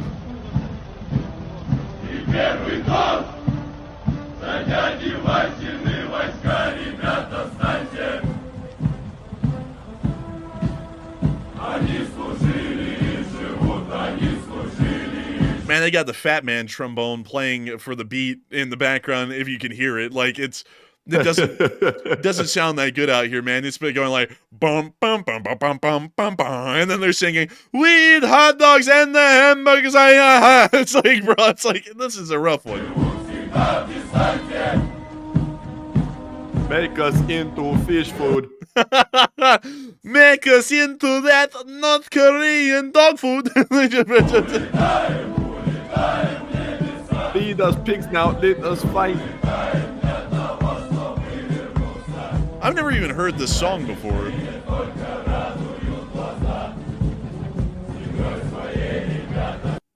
But But anyways, beyond that, they are preparing for the military parade, which is going to be happening on the 9th of May, like it does every single year, at the little ding-dong of the Kremlin clock. And then they'll all be marching around the square, yada, yada, yada, and they'll have like one tank, and then a whole bunch of armored cars maybe, or they might not this year because they're running out of those as well. And it'll all take place here in the Krasnaya Ploshchad, which you can see that it says it right there, Krasnaya Ploshchad. So they will be having a lot of fun there, and they'll also be going to the GUM, which is this giant little mall, which the Russians make into a huge ordeal. They're like, look at the GUM. It's like Harrods in London. It's like, get the hell out of here. It looks like a ripoff. And honestly, like, they have this in Paris as well. So it's like, whoop-de-doo. You got a little mall, and it looks kind of like old commie shit. So, get with the program. And then they all stand, well, they used to stand on the Lenin Mausoleum, but now they stand in front of it because they're not that commie. They're just kind of commie and want to remind everyone of the old times. But have you all ever seen the Lenin Mausoleum? I mean, it's a very interesting place. It's a mausoleum to Lenin. You see it right there. It just looks, I don't know. Looks like crap, honestly. But Yeah, it really does. I like how they put it in bold red. Let me see if I can get a picture right in front of it. In bold red, they put Lenin on it, like, it's like a damn movie credit, dude. Like, this is what you'd see on a movie poster. Lenin. It really does, honestly. It looks like shit. It looks like garbage. But beyond that, this is where the Victory Day Parade's going to be held. And, it's a real big question where the Ukrainians are going to end up pulling a little whoopsie-daisy this year and end up dropping a drone down in the middle of it, but we'll see. We'll probably see that maybe there's something interesting will happen this year at the Victory Day Parade, but you just never know, folks. You never really know until the fat lady sings. And this time I heard that in Moscow they're going to be having Rosie O'Donnell, so we might actually find out this year. But moving on from that and into some more international news before we really get tied down into Ukraine, we were able to hear that Citibank did go down today for about 200 million people. It was hit by a nationwide outage, and it's possible that it might have been some sort of an act of sabotage. That's currently being investigated at this point. We also were able to hear that the U.S.-China trade war is going to be resulting in a 35% drop in intermodal traffic next week as the tariffs take effect, which could end up having some pretty severe economic consequences, but we'll have to wait and see. Don't want to say that. Some people might get angry hearing about that, until the prices go up. Anyways, moving on from that, now the West Coast, we are getting on back into Ukraine, and now it's time for us to get to that real big question. Is the May 9th Russian victory parade likely going to be targeted by Ukrainian forces? And I was really stalling to see if that poll could go up just in time for me to stop talking about it, and it didn't. So it seems as though a lot of people are saying that, yes, the Ukrainians will strike the parade. Some others are saying that the Ukrainians won't go that far. Budanov isn't that diabolical. Others are saying that the Ukrainians will strike nearby, but not on the parade, and others are unsure and undecided. But Matthew, what are people thinking, and what are you thinking as well? So oddly enough, this is a pretty evenly distributed poll right here. People are all over the map when it comes to this question. And once again, the question is Ukraine going to strike the Russian Victory Day parade in the middle of the parade on May the 9th? Because so far, Russia has self-imposed a ceasefire on Ukraine, which is insanity, by the way. An enemy can't impose a ceasefire on the other one without them agreeing to it. So that's insane. Basically, it's a threat. It's Russia is threatening Ukraine that if they do strike the Victory Day parade, then there will be, at least allegedly, some severe consequences. So do you think Ukraine's going to go through with targeting it anyway? 37% said yes, Ukraine will strike the parade, while 25% said Ukraine will likely strike nearby, but not the parade itself. And 30% said no, Ukraine will not go that far. And I will say, I think last year, I don't think Ukraine targeted the Victory Day parade. I think they largely avoided targeting it. And this year, I think they'll probably do the same. They might launch some strikes nearby and maybe some neighboring areas, but probably not striking the parade itself. That's just my hunch, but I wouldn't rule it out. I'm just going to say it's probably not likely. But Enforcer, what say you? I'd have to say, in my opinion, I believe that the Ukrainians might end up whipping a little fun one out this May 9th, and it might end up hitting it. It's always hard to say. You never know. And Xi Jinping is going to be there, so maybe they'll hold off for that reason, so that way the Chinese don't have a reason to go, they tried to kill us, or something like that. So, they might hold off for that reason. But I feel like there's a decent likelihood that they might give it a shot. I mean, you do have to admit, Matthew, that recently Budanov has been doing that little double chin thing really, really hard. And there's only two things that could be coming around this time of year for that. Either they're going to hit the Kerch Bridge, or they're going to try and hit the Victory Day parade. It can only be one or the other. And he's doing that thing, so I'm thinking it might be the May 9th parade. Yeah, honestly, I would say, in my opinion, I think the Victory Day parade would be a valid military target or a legitimate military target. Of course, there will be civilians in attendance, but I think they could strike, for example, the tanks and the soldiers, the active combatants, without touching the civilians. Because, of course, nobody wants civilian losses. So if that was the case, Ukraine would not strike it. Nobody would probably support that strike. But if they could strike the military equipment separate from that, which I'm not sure if that's really possible or not, if Ukraine could go that far and actually pull that off. But if they could, I would say that probably would be valid. But like you mentioned, though, with such major heads of state from pretty much every enemy country right now are going to show up at this parade, that would be a pretty bold move for Ukraine to make, because they'd be pissing off pretty much every enemy country all at once and giving them a justification to go in on Ukraine. So I'm guessing they're probably not going to do it. But at the same time, though, Budanov has been doing that chin trick a lot with the like receding chin trick thing that he's been doing, like the receding chin. So he could be planning something.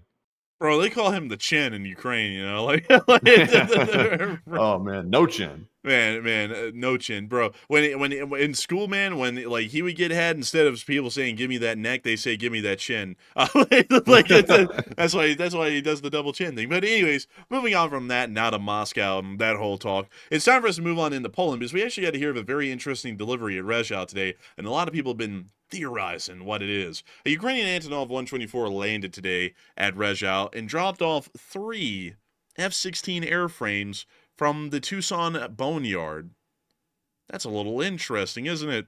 Now, a lot of people have been thinking that the Ukrainians are about to kit build themselves an F-16. I have a feeling that the answer is a little bit more mundane. These are most likely being brought in for spare parts. Like, I hate to break it to people, the Ukrainians aren't getting 3 new F-16s direct from the U.S. These are most likely going to be cannibalized for spare parts. These things are pretty much intact on the inside, and so for that reason, the Ukrainians can go through and just yoink all these nice little parts out of the old fuselage of this one and put it into the operational fuselages of the aircraft they got running right now. So it's not going to be anything extremely cool. It's just, you know, spare parts shipments for the large part. But anyways, moving on out of that, it is time for us to get on into the frontline news. We were able to see that the Ukrainians hit something at Rilsk, which exploded pretty significantly. So here's the clip.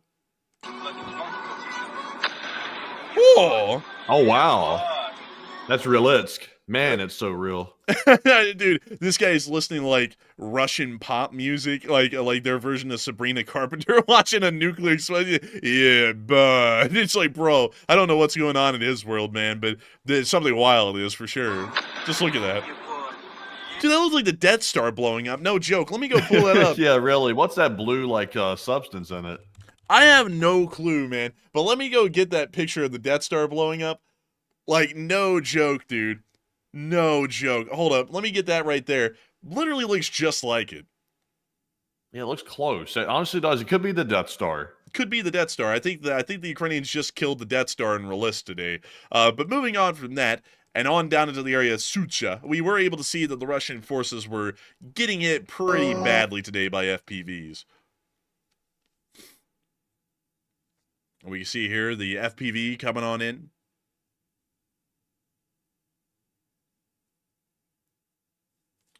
And hitting the grad dead on. We can see the grad caught on fire. They're now hitting another, and they're hitting another. That appears to be a main battle tank, though. And they're hitting another one. Some people say that this is the mythical grad from Moscow University going in and using that degree. Bro, his parents must be so grad. Oh, man, they are so proud. Man, they're so real. Man, he's so real. And oh, here comes another FPV onto a grad that was attempting to fire. Well, I guess you could say it fired, but not in the way the Russians wanted. Moving on from that, and on out of that clip, it's time for us to move on across the border.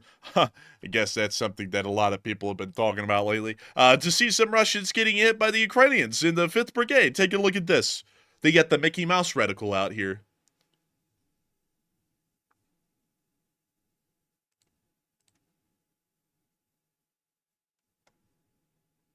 And They're so fast, I tell you. And Timbuktu, your message was in all caps and got deleted by the Nightbot. But to answer your statement, which Matthew also stated, just because the other side's committing war crimes doesn't give your side a blank check to commit war crimes on them. That's called being a savage, and that's something that we're not.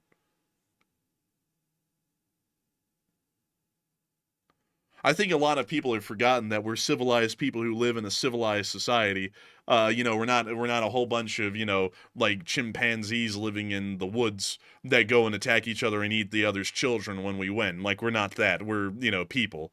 So just because the other side commits war crimes doesn't mean that we're going to go commit war crimes in return. Honestly, if we started committing war crimes like Russia was doing to sort of like get on a level playing field, we'd basically be no better than the Russians. So at that point, what is Ukraine fighting against if they're going to get on the same level? Man. Honestly, that's so real. Man, that's so real. Dude. Oh, man. But we can see that the Ukrainians have just been slamming them up here in the area of Kursk.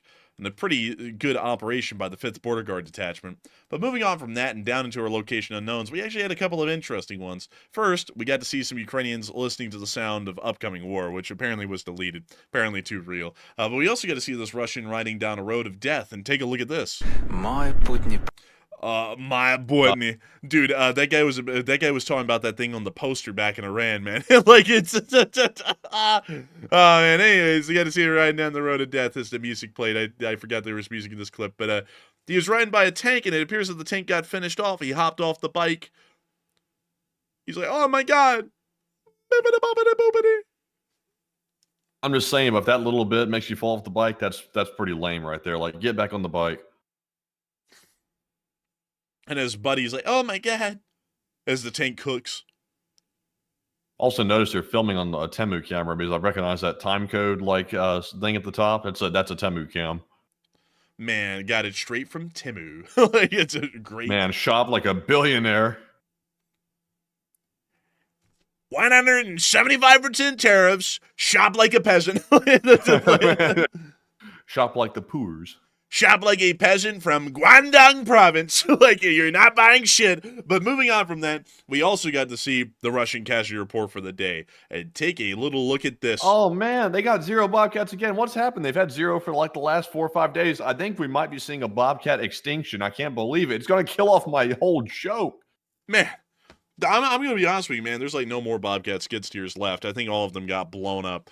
But beyond that, MSD City Keeper of the Records did say, for your information at the General Staff of Ukraine, there is an error here. The total for AFV should be 22,352, 222,338 plus 14 today. 140 supply trucks is tied with February 27th of 2025 at its 25th highest daily loss. Troop losses of the categories are near the new lower 7-day averages.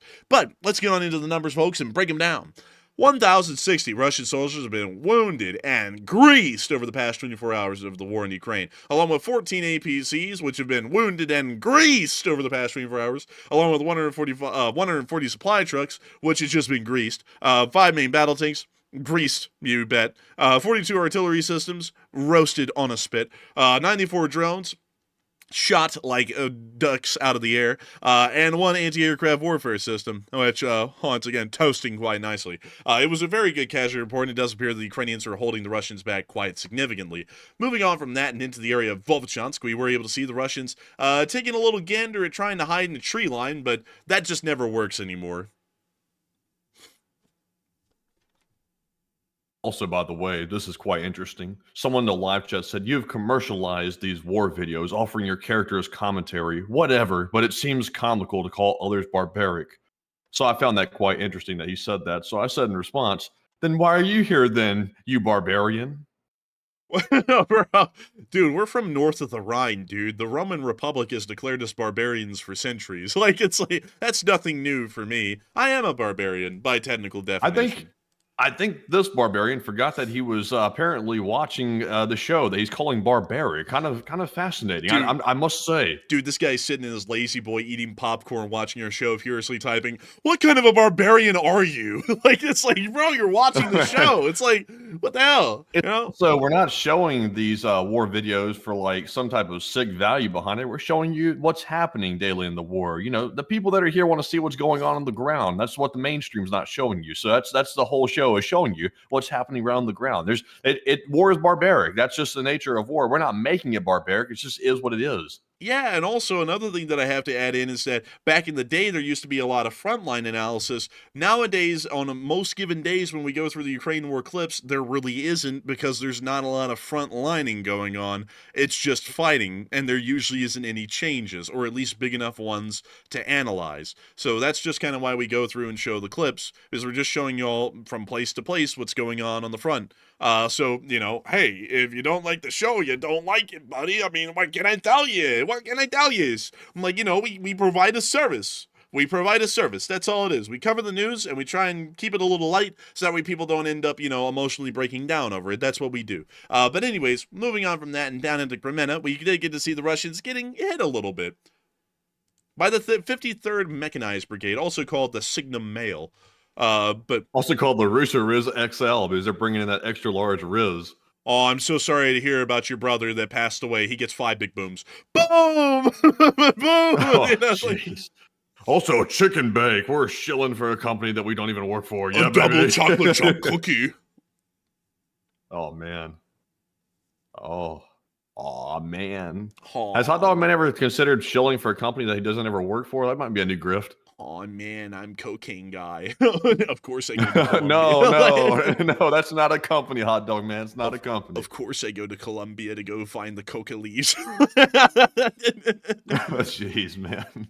That's awful. That's terrible. Or Coca-Cola guys. Of course we go to the extraction facility in Maryland and, scoop out the excess in the dumpsters. Like, bro, Hot Dog Man would be that kind of a guy, But moving on from that and past Chasiv Yar, because we really didn't get a lot of news from there, and moving on down towards Toretsk, we did get to see that there was a decent amount of activity around the Toretsk area today, as the Ukrainians were really putting in some damage onto Russian motorized units in the area today. Also, Charlie Chaplin watches closely over this barbaric footage as it unfolds in front of his eyes. Charlie Chaplin? Is he here? Oh, yeah, the dude right there on the right in that little box in the corner. No, dude, that's that guy from Kingdom Come Deliverance 2 that's always going, at the end of all of his lines. Well, whoever he is, he's looking very disturbingly at this footage. He could be barbarian. Dude, turn into that Star Trek episode. What are you doing, barbarian? Put him in the ring. Put him in the ring. Oh, jeez. You got to understand. I hate to break it to that guy, but war is barbaric. They say war is hell for a reason. It's not like, roses and pansies and stuff like that. It's war. Dude, he expects us to cover the explosions with, confetti gifts and stuff like that. Sorry, man, it's a war. And we're a global news channel, a global war news channel to be exact. So this is kind of up our foray, it's a little bit of our thing. He was expecting to come in here and see the emojis floating off of people's heads and stuff like that, but like the Minecraft movie and Chicken Jockey and Chicken Bake and stuff like that. Let me make it more palatable for him. Flint and Steel, Chicken Jockey, they love crushing loaf. Did that make it better for you, buddy? Did that make it better for you? They really do crush loaf. That's actually accurate. Those Russian loaves have been getting smashed like flint and steel, blowing up. Dude, every single time a Ukrainian FPV drone hits a tank from here on, I'm going to have to go, Flint and Steel, or something like that. He actually said if you put confetti gifts and emoticons over it, he will donate. So apparently that did it for him. That was all he was looking for, was some emoticons. He needed some civilization added to it in the form of technical stuff. Man, if only I could read that, but I'm too barbarian to actually read. I'm illiterate. Moving on from that, we got to see the 28th hitting the Russians here. And we can see them hitting a shed and also hitting another shed. This is one of the few times I've ever seen the sheds in use since mid-last year.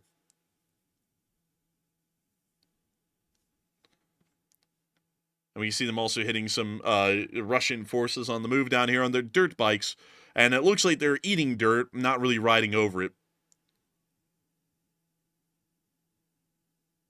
It's kind of crazy how the Russians will get dirt bikes, for once, and they ride them like grandma through the battlefield. It's it seems like, most people would want to rev the dirt bike up, really get some speed going, even if it wasn't a war. But in the middle of a war, you definitely want to step on the gas to get the hell out of there, and the Russians just go slow like a grandma. Dude, they always do. They always do that. They always say, let's go 5 miles an hour over this perfectly dry, easily passable field. It's why? It's go, get some gas in that thing. Maybe it has a top speed of like 20 because it's Temu. Temu, bleh. Like, and then they get hit. But anyways, bro, that's what their dirt bikes sound like when they turn them on. They go, it's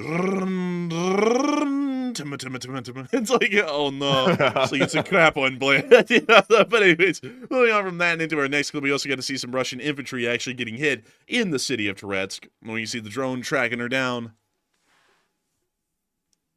And we see the Russians wandering around like ants amongst the apartment complex.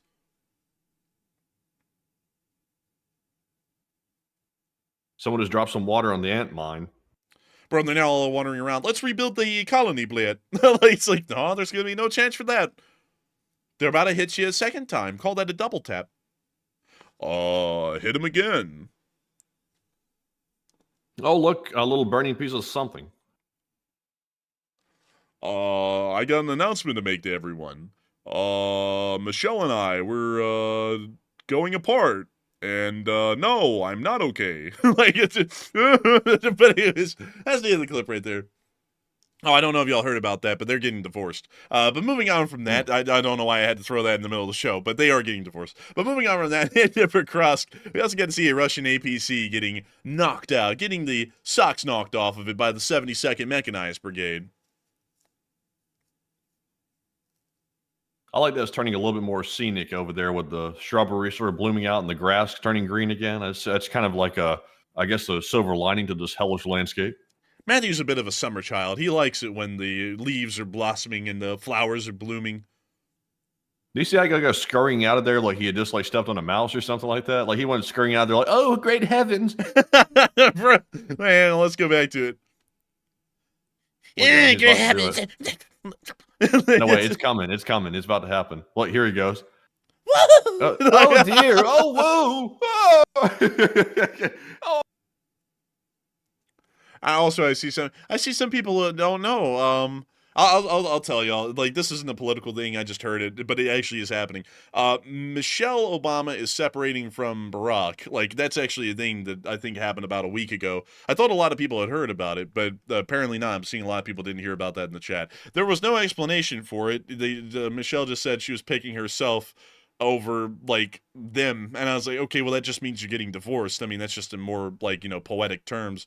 But anyways, moving on from that and into the next clip, we also get to see the Russians getting slammed here as well. Also, it says right here they aren't getting divorced. Michelle is just embracing no.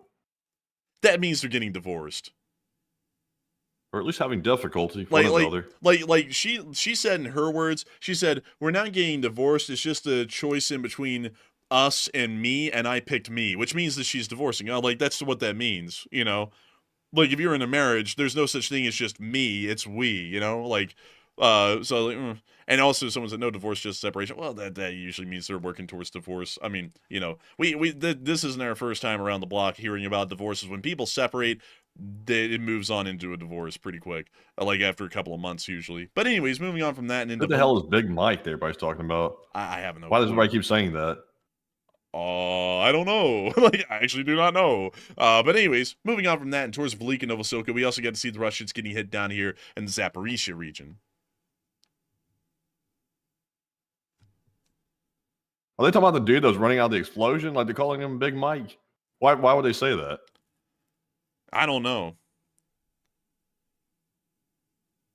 But you see here the drone lining up for a hit on this Russian facility near the Velika Novosilka. This is, of course, conducted by the Ronin unit.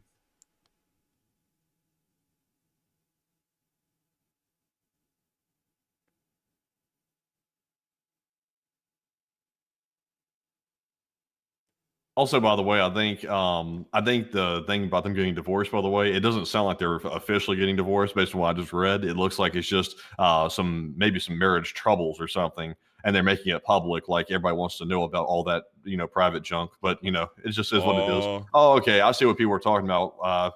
Oh, man. Okay, now I see what people were talking about. We're going to leave that one be when they were referring to that word, that name just a minute ago. I gotta be honest with you. The bills are coming around to being paid, and we need to make some money. Time to write a book. Like, it's just like, dude, the move of every single retired politician: write a book. They said Big Mike, and I was like, what the hell does that mean? And now I've learned. I said, thank you for the information. I hadn't heard that before. That's a new one on me. And God bless. Like or something like that. Good luck to you, and great living. Or whatever. I don't even know what I'm saying, to be honest with you. I see a lot of people. They're saying all kinds of things, and I don't really know what to do with them.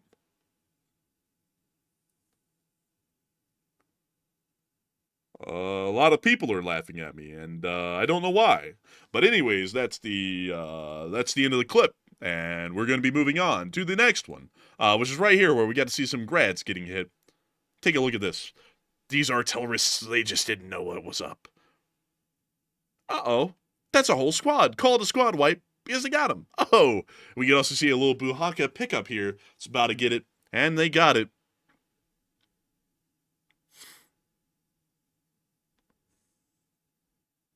Someone said you guys walked into that one. I genuinely did not know what that meant. Like, I'll be dead serious with you. I've never even heard that before. I never heard that one either. I did a quick search to find out if that was just something that random people were saying, but apparently that's a whole conspiracy theory. So I never knew that. Never knew that either. That's news to me. That's a new one. I don't really know about it, but I'll look into it.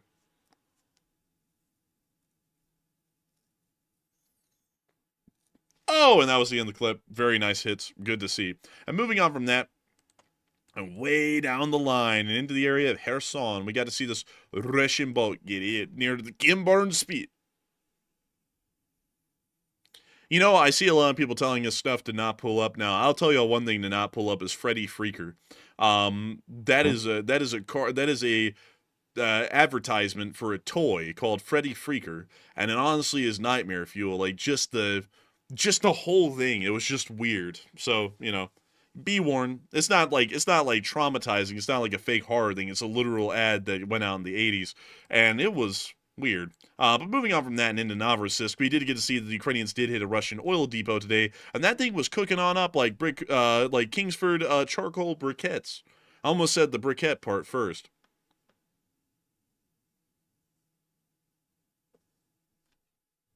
And that's the end of the clip right there, but very nice to see.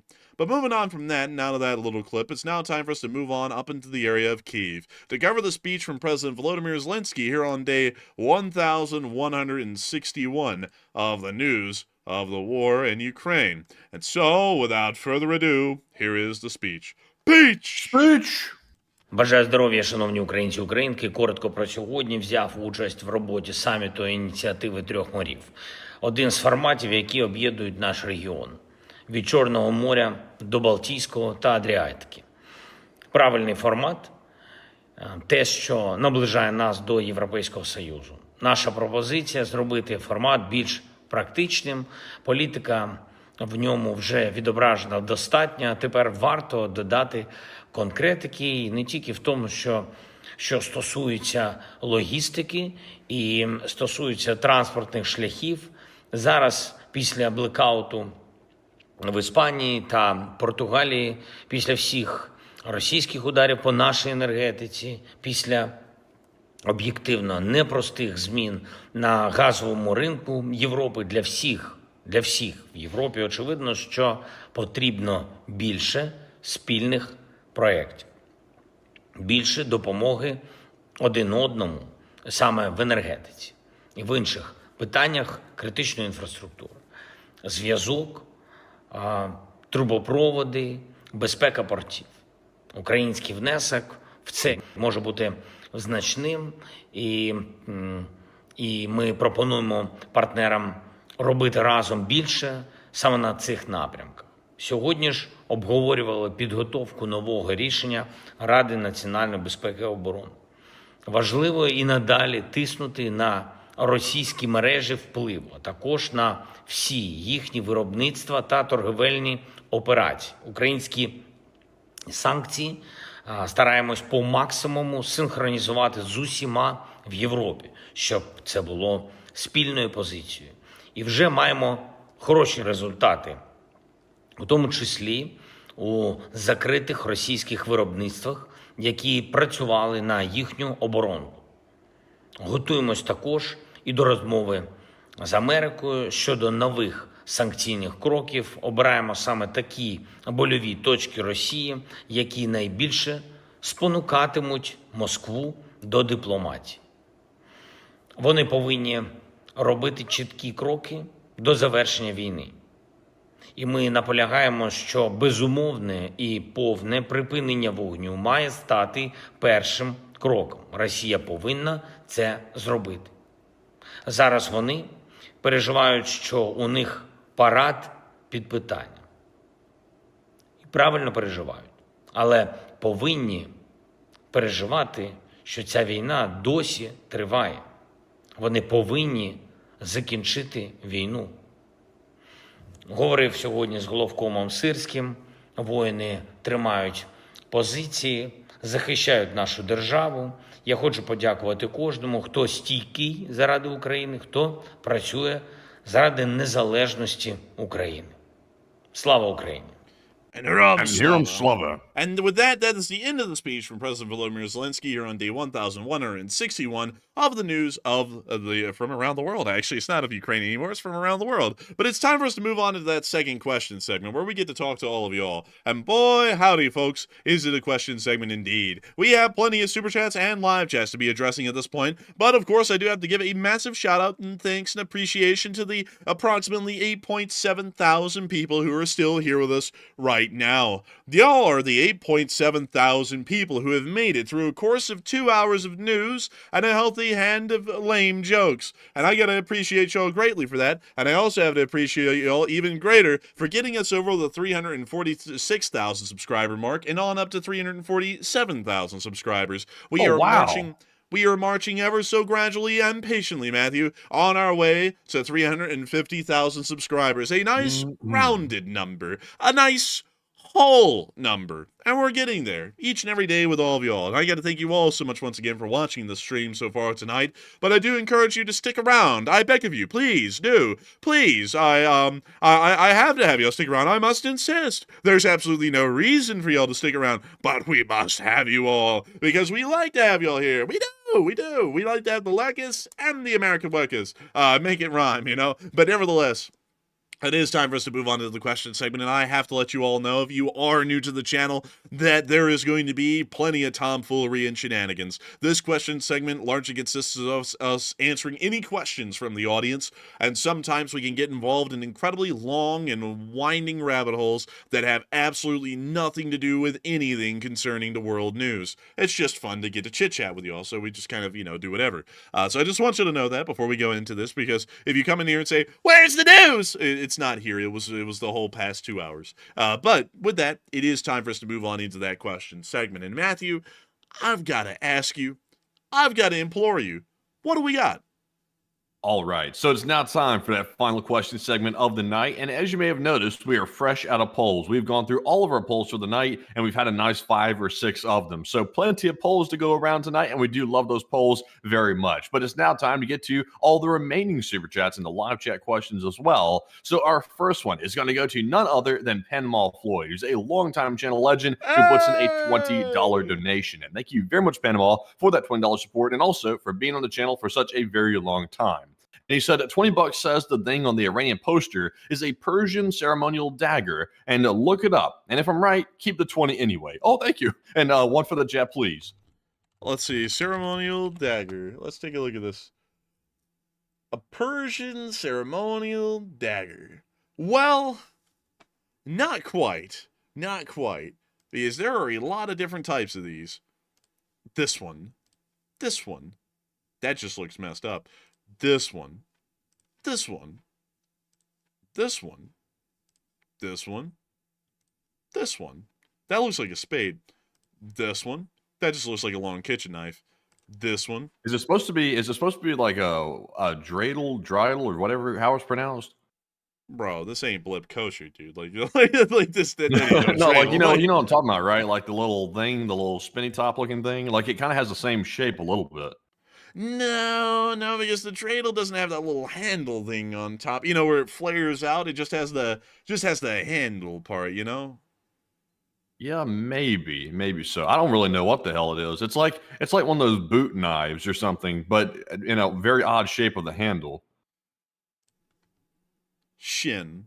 Ow, my shin! Like, I'm gonna remember that for everything. But beyond that, I do have to say, I don't think that was a Persian ceremonial dagger. I don't know what that thing was supposed to be. I don't know what it was supposed to be at all. But I didn't like the look of it. I'll tell you that. I'll tell you that right now. But beyond that, I do thank you for the support and helping this channel to keep it running. And I hope that does address that somewhat well. And I thank you for supporting the channel and helping it to keep on running. Because it is folks like you who help to make this thing possible and help us to keep it rolling. And of course, if it wasn't for folks like you, we would not be able to do this thing day in and day out and keep working hard at it each and every day. And so with that, a big thanks to you so much once again. I hope that has addressed that well. And we are on to the next one. And in honor of Panama Floyd's super chat, we will grab one from the live chat. And this one goes to Max Ater, who says, Matt, why is the mainstream really quiet about the Pakistan-India situation right now? And I'll be honest with you, I'm really not sure why they're very quiet about it. I don't watch them on a daily basis, so I'm not sure what their coverage has been. But based on what I've seen in the chat tonight, it looks like they're barely covering it, if at all. So that's kind of fascinating, considering that two nuclear powers are about to go to war with one another in a total war scenario, and nobody's really talking about it. They'd rather talk about petty domestic politics all day long, like that's all that matters. Like there isn't a existential crisis brewing across the ocean. But interesting. I really don't know why. I wish I could have the answer to that. But Enforcer, what say you? I wish I had the answer to it, but I have absolutely no clue. I just always chalk it up to at this point, because it just doesn't even make any sense, that basically the American mainstream news networks are a cesspit that absolutely suck in what they do in every single way. Their writers have no clue what they're talking about. Their hosts have no clue what they're talking about. Nobody there actually knows a damn thing. All they know is the tried and true of domestic politics. If they can go and they can drum up some hatred against one party or the other, depending on which network it is, and just keep that going all day, they've got viewers guaranteed. That's all it comes down to on the mainstream news channels. So they're like, why would we talk about India, and why would we, like, risk losing viewers when we could just, you know, crap on the Democrats or Trump, depending on which network it is, and then we can make sure to have viewers all day long. That's really what it comes down to at this point. Because I just don't see it. Like, I don't see them actually covering news anymore. Do y'all? I mean, I don't see them cover anything news related anymore. I don't like I'm trying to think about anything that's, you know what? Let me go pull it up. Let's just go check. I put in canned. Let's go check CNN. What are they saying? Political. Oh, look, there's 3 hours ago. They just put something out 3 hours ago. So that was actually right when the stream started or right beforehand. So, yeah, they actually did publish an article right as the stream started. They didn't want to fall behind us. They were like, oh, God. But let's see. Political.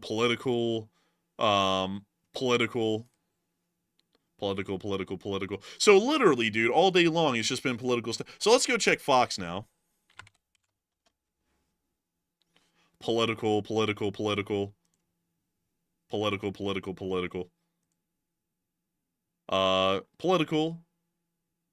This is not political. And that's on the same thing. And then political. So, literally, if you go to CNN or Fox, it looks like 90% of the stories that they're both running are just political garbage. And none of it's actual news. Like, this is like local news, like for a state-level news organization. Like, honestly, like there's a serial killer every day. Like, just, you know, like, it's terrible for the people who are the victims of that, but, you know, it's something that happens every day. We've got wars going on around the world right now that could seriously start to affect a lot of things. And instead of talking about them, they just go, you know, oh, well, we'll rather, you know, we'll shove in something else political. You know, it's like, it's just absolutely absurd how they run. But that's largely why the answer I would give as to why there is no coverage on it is because they don't want to affect their tried and true formula of keeping viewers around by just spewing political garbage, because that's what people like. The reality of it also is that they are heavily driven by what actually does keep people in, and they probably do experiment from time to time with their ratings and seeing what kind of news stories bring in how many people, or how many people are brought in per story. And the truth is that probably the most people are brought in by the political stories, because the reality is that our viewership here is a very cultivated and pretty intelligent viewership. Like, that's not just trying to glaze y'all so that way y'all feel like, oh, that's nice. Maybe I'll subscribe. No, that's not like actually true. Like, a lot of people really don't care about world news. They act like it's something that doesn't bother them. So a lot of people are really just going to be focused on the political side of things. Like, I would say at this point that how the political world works, it almost works like the world of celebrities, which, I mean, I look at it from time to time, like I look into what celebrities are doing, like briefly here and there, and I also look into the whole political thing. But I feel like a lot of those unintelligent people who used to like just obsess over the tabloids on celebrities just moved on into politics, so that's how they are able to keep most of their viewers there, is just by talking stupid political stuff. And when you hear anything that is on these political channels, it's not even really like actually political, like it's always something goofy, like Matthew and me were talking about it today, so I'll run a little bit by y'all, because I feel like it's just a kind of a common sense thing. It's stuff like on the politics channel, they're like, how many genders are there? It's like, does it really matter? It's like, if the state of Washington says that there's 80 and Alabama says there's 2, it's like, what does it matter? Like, it's like, there are really pressing issues. Like, the roads that everyone's driving on, no matter what gender they are caving in. So it's like, why don't we talk about those issues instead of the other ones? Because, like, the other ones are just kind of like a matter of opinion, pie in the sky kind of a thing. These are real tangible issues that's going to be affecting everyone, that regardless of who you are, is the quality of the roads and things like that. So it's like, why don't we talk about that instead of something else? But, they want to keep people around. Those kinds of things are really sensational. And so that's what they push all day, because people are going to watch that more so than anything else.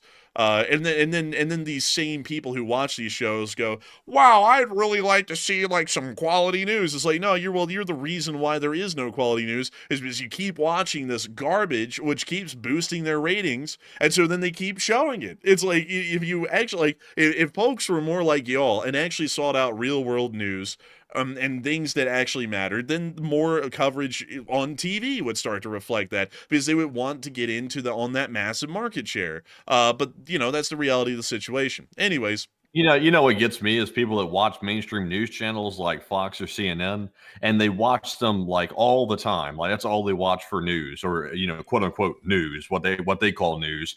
And then you'll ask occasionally one of these people, you'll say, did you hear about the India-Pakistan situation going down? And they'll be like, mainstream, I mean, CNN or Fox has covered that, so I don't know what you're talking about. Like, are you sure that's even real? Because I haven't heard them say anything about it. And they'll doubt the veracity of a story because CNN or Fox has mentioned anything about it. It's like, well, it's like newsflash. It's like they don't really cover real news, like world news. Like, CNN will occasionally like gloss over it. Fox doesn't even hardly touch it at all. Like, Fox is just like really derelict. CNN will occasionally just gloss over a story here and there and go right back to bashing whichever political side they're trying to bash. It's like they don't cover anything of substance anymore. It's just a bunch of opinion, yapping, and just nonsensical talking. Oh, dude, and like, honestly, man, out of all of them, they're terrible, because like CNN, man, has like the conference of the turtlenecks like every other hour. You know what I'm talking about? Like, where they all have the little turtleneck shirts on, and they got the black flame, or the black framed glasses, and they all dress the same. And then they'll sit around and they'll be like, yeah, so let's all pretend that we're really important. It's honestly kind of like the same thing that some YouTubers do. Like, that's how they act. And they'll sit there in their little panel and pretend like they're important with each other. And then on Fox News, they'll do the same thing, but then you'll have like the most dolled up looking fake people on there. Like, they look like they dress like I guess you could say traditional Americans would dress, but something comes off about it where it's like fake. And then they wear like an excessive amount of makeup. Like, whether it's a man or a woman, they wear an obsessive amount of makeup. And then they also have that one little guy whose jokes are ass, and he's always there, and he's always making those stupid jokes. Like, I know that a lot of people sounds like us. Yeah, it kind of sounds like us, honestly. But, like, now that is Fox going to hire us now? They're going to give us a prime slot. I wouldn't make it like 5 seconds at Fox all the way. I don't think I could handle it. I'd be like, can we report that story about, the world about to end because of Pakistan and India about to fire nukes? No, shut up. I'd be okay, I'm gone. I'm about to see you later. Dude, oh man, we wouldn't make it at Fox or CNN, dude, because we were like, we were used to doing our own research and stuff, and dude, some executive would be like, you shut the hell up and you read exactly what's on that telegram. Like, like the teleprompter, I mean, not the telegram. And I'd be like, I can't do that. I was like, I'm sorry, I can't. It's like, I research my own stories, we do our own thing. I cannot do that.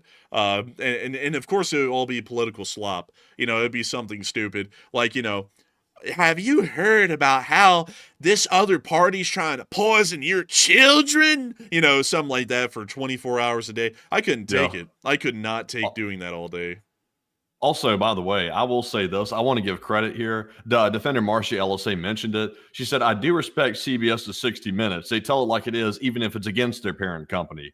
60 Minutes has a political leaning, by the way. I think most people know that. It leans slightly one way. But generally speaking, though, I would say, in my personal opinion, I'm sure there's going to be plenty of people disagreeing with this. They generally were somewhat close to the center, a little bit, even though they leaned a certain way. But they did come out just shortly because their executive producer quit or resigned because he felt like his reporting was not as independent as it used to be for political reasons in the background that we're not going to jump into. The reporter who does 60 Minutes, the male reporter that narrates the whole thing, he actually came out and made a statement against the company, which is the parent company of 60 Minutes, and explained why the guy resigned and why he's upset with how it's gone, which is pretty ballsy actually, because he could end up getting fired over that because he literally bashed his employer. But I do respect that. Like, that was a pretty bold move to make. And if a lot more people that were reporters did that, I think there would be a little bit more accountability with these companies sort of telling the reporters how to say stuff and what they can and can't say and cover certain stories and then leave other ones out. But yeah, that was a pretty bold move for them to make. I will say, Defender Marcia.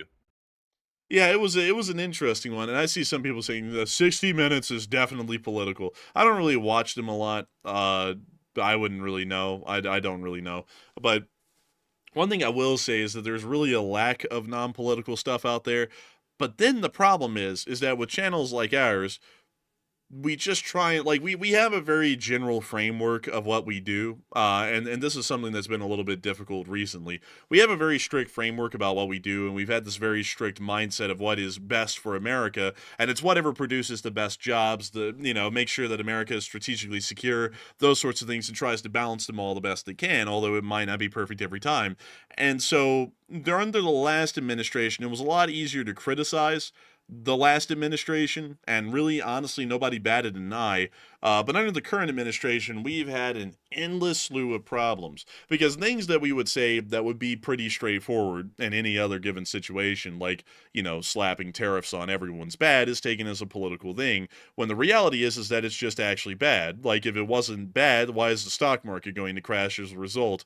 That's because literally everyone who actually has any business acumen knew it was bad, and they started dumping their stocks, so that way they weren't a part of a dying company. That's the reality of that whole situation. But then people try and make stuff that we say into being political, although all we're saying is analytical, and it's just working with what it is. I mean, and that's also another thing about politics these days, is that it's never pragmatic. It's always emotionally charged. Everyone's emotionally charged. I would say back in the day, I remember back in the day, I would say that one side was more emotionally charged than the other about 10 years ago or so. Nowadays, I would say that both sides are insanely politically charged to the point they're childlike, nearly. You can't say anything to any of them about idea maybe not being the best. Like, and it's not even that the idea is bad. I mean, any idea is a good idea if implemented properly. But you'll sit there and say, this doesn't look like a good implementation of the plan. Maybe it should be done this way. And then they'll want to attack you because you're attacking their gods, which are the elected officials. And it's just really a tough thing because, like, for example, the tariffs, I think the tariff thing, even with China still, is being mishandled a good bit and could be done a much better way. I mean, if we wanted to go with that, I mean, some people might not even be for tariffs at all, but I'm saying if I was a person who had to sit down in that administration right now and the president told me that he wanted to implement tariffs, I would say, well, what we're doing right now certainly isn't the way to go about this. We need to do it this way. Because, and of course, I could go through the whole explanation of what's different. We've done that before. But there's a much better way to go about it than what's being done right now. But you can't even bring that up because the people who like the current president much like the last people who like the last president, like him so much that they're blinded to reality and everything that he does is perfect and he's a genius.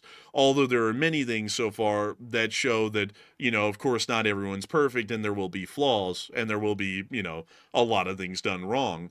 That's just what happens. But you can't say that because then people will come out of the woodworks and just start beating you down for it, like we've already had to deal with so far over the past few months. But still, what I've been telling Matthew behind the scenes, because, we've been trying to debate, well, what do we do?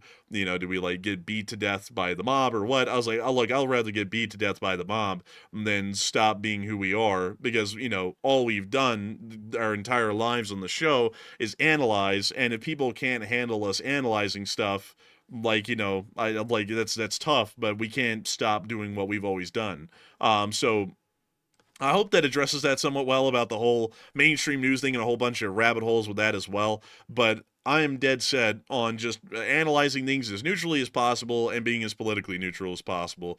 But that does not mean, I want to say this, that does not mean because we are politically neutral that there is no such thing as a bad idea being implemented by the ruling party of the U.S. government. That's the same with the last administration and this one. If something doesn't look like it's going to benefit the American public, we're going to say it on the show. Like, that's just how it works. Like, I've been saying plenty of things in the past. Like, for example, bombing the Houthis doesn't work. Like, that's something I've said for about a year now, a year and a half, since Biden was doing it and now Trump's doing it. I've been saying that that's not a good idea. We should go on in the ground and deal with them on the ground. And of course, no one wants to do that for one reason or another. But that's a real answer. That's what we have to do. It's not something that people want to do, but if we want to fix the situation, that's what we have to do. If we want to make sure that the U.S. economy is stable and people have well-paying jobs and cheap goods, so that way their money, is able to go a little bit farther, then we need to make sure to incentivize international trade. And we also need to make sure eventually to try and shift our manufacturing bases out of China and into some other countries elsewhere like India, Vietnam, and Mexico. And we also need to stabilize the whole situation between Pakistan and India right now because our manufacturing base is moving to India. So it's a little bit important to make sure that they're stable. There's a whole bunch of things like that have to be done. I mean, those things are just clear and obvious. And if something's going against that and it's not working out, we're going to say it's not working out. I mean, it wouldn't matter right now, to be honest with you all, if it was the current president, which is Trump, or if it was the possible other president, which is going to be Kamala. If both of them would have made bad decisions, we were going to call them for what they are, like we did with Biden when he was the president. It's not a political thing. It's just that sometimes decisions just clearly are not good ideas, and when you see that they're not turning out well, that's a pretty easy moment to say, well, it's clearly not turning out well. Maybe we need to do something different here. But anyways, with that, we are on to the next one. All right, so moving on to our next super chat here. This one goes to Andrew Davies, who puts in a $20 donation. And thank you very much, Andrew Davies, for that support, and we do appreciate that very much. He said, does anyone else miss Prigozhin? He was quite the character and Bayraktar. Honestly, I don't miss him for a person. He was a devil of a person, no doubt about that. He ran one of the most brutal and terrible PMCs in the world, which was Wagner. But the one thing that was good about Prigozhin is he was the closest person to actually getting rid of that goblin, which is Putin. He almost got rid of him, but of course, I think he underestimated Putin's cunning a little bit too much. Because Putin apparently grabbed his family members and threatened Prigozhin to harm them. So that's what stopped him, and that allowed Prigozhin to basically walk away. He thought he was scot-free, and then Putin shot him out of the sky in his jet. It just unfortunate, kind of a dumb ending to what was going to be a pretty big event for Prigozhin. But Enforcer, what say you? I would have to agree with Matthew. Prigozhin was a pretty funny guy, but he was also a pretty sick guy. He was nowhere better than Putin. That guy was just like a mafia street thug type of version of Putin. But still, unfortunately, he's dead because he was the source of plenty of content on this show. And I got to say, I thank you so much for supporting and helping this channel to keep on running. But I don't really miss him in that kind of a way. But I miss him a little bit for what he would bring to the news because he was always doing something crazy or stupid. But still, thank you so much once again. I hope that does address that well. And with that, we are on to the next one.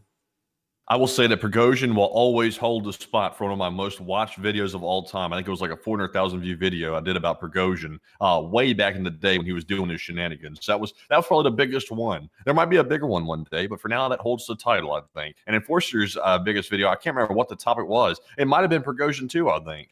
Let's see. Yeah, it was the Wagner refusing Russian orders. I got 736,000 views on the video talking about that. Yeah, I think that was our largest viewed video on the whole channel was that one. Yeah, actually it was. And then the other one after that was the Assad fleeing Syria video, which got 600,000 views, which I also made. That one got an insane amount of comments. It got 4,000 comments on that video. Yeah, that was crazy. Big time videos with Prigozhin in it. A big topic. But also, with that, we are now moving on to our next super chat here, which goes to Zyper Sniper 1, who's a longtime channel legend. And thank you very much, Zyper Sniper, for that $20 support. We do appreciate that very much. He said, coffee fun for the enforcers, and would be funny if Ukraine fly drones around the parade to scare them on the 9th parade. And question to the chat, please. I think it actually would be pretty funny, even if they didn't hit anything and they just had drones breach the Moscow airspace to send them all into a panic. That would be a pretty funny thing, in my opinion. And I do thank you so much for the support and help with this channel to keep on running. You're an old guard and a legend. You've been around for a long time, I tell you. And I got to thank you so much once again for that and being here. And Matthew, did they want a live chat? Did they want a live chat? They did. They do want. Zyper Sniper wants a live chat. Well, let's get one for Zyper Sniper in his honor. So this live chat question is going to go to none other than DT, who says, who do you think provided Pakistan with those missiles? Let's see. Who provided Pakistan with those missiles? I would well, I think the Chinese either provided it to them or they produced those in house, if I remember correctly. I know that the United States has supplied Pakistan with weapons in the past, but that was decades ago, so I don't think the U.S. would have provided them. But I might be wrong.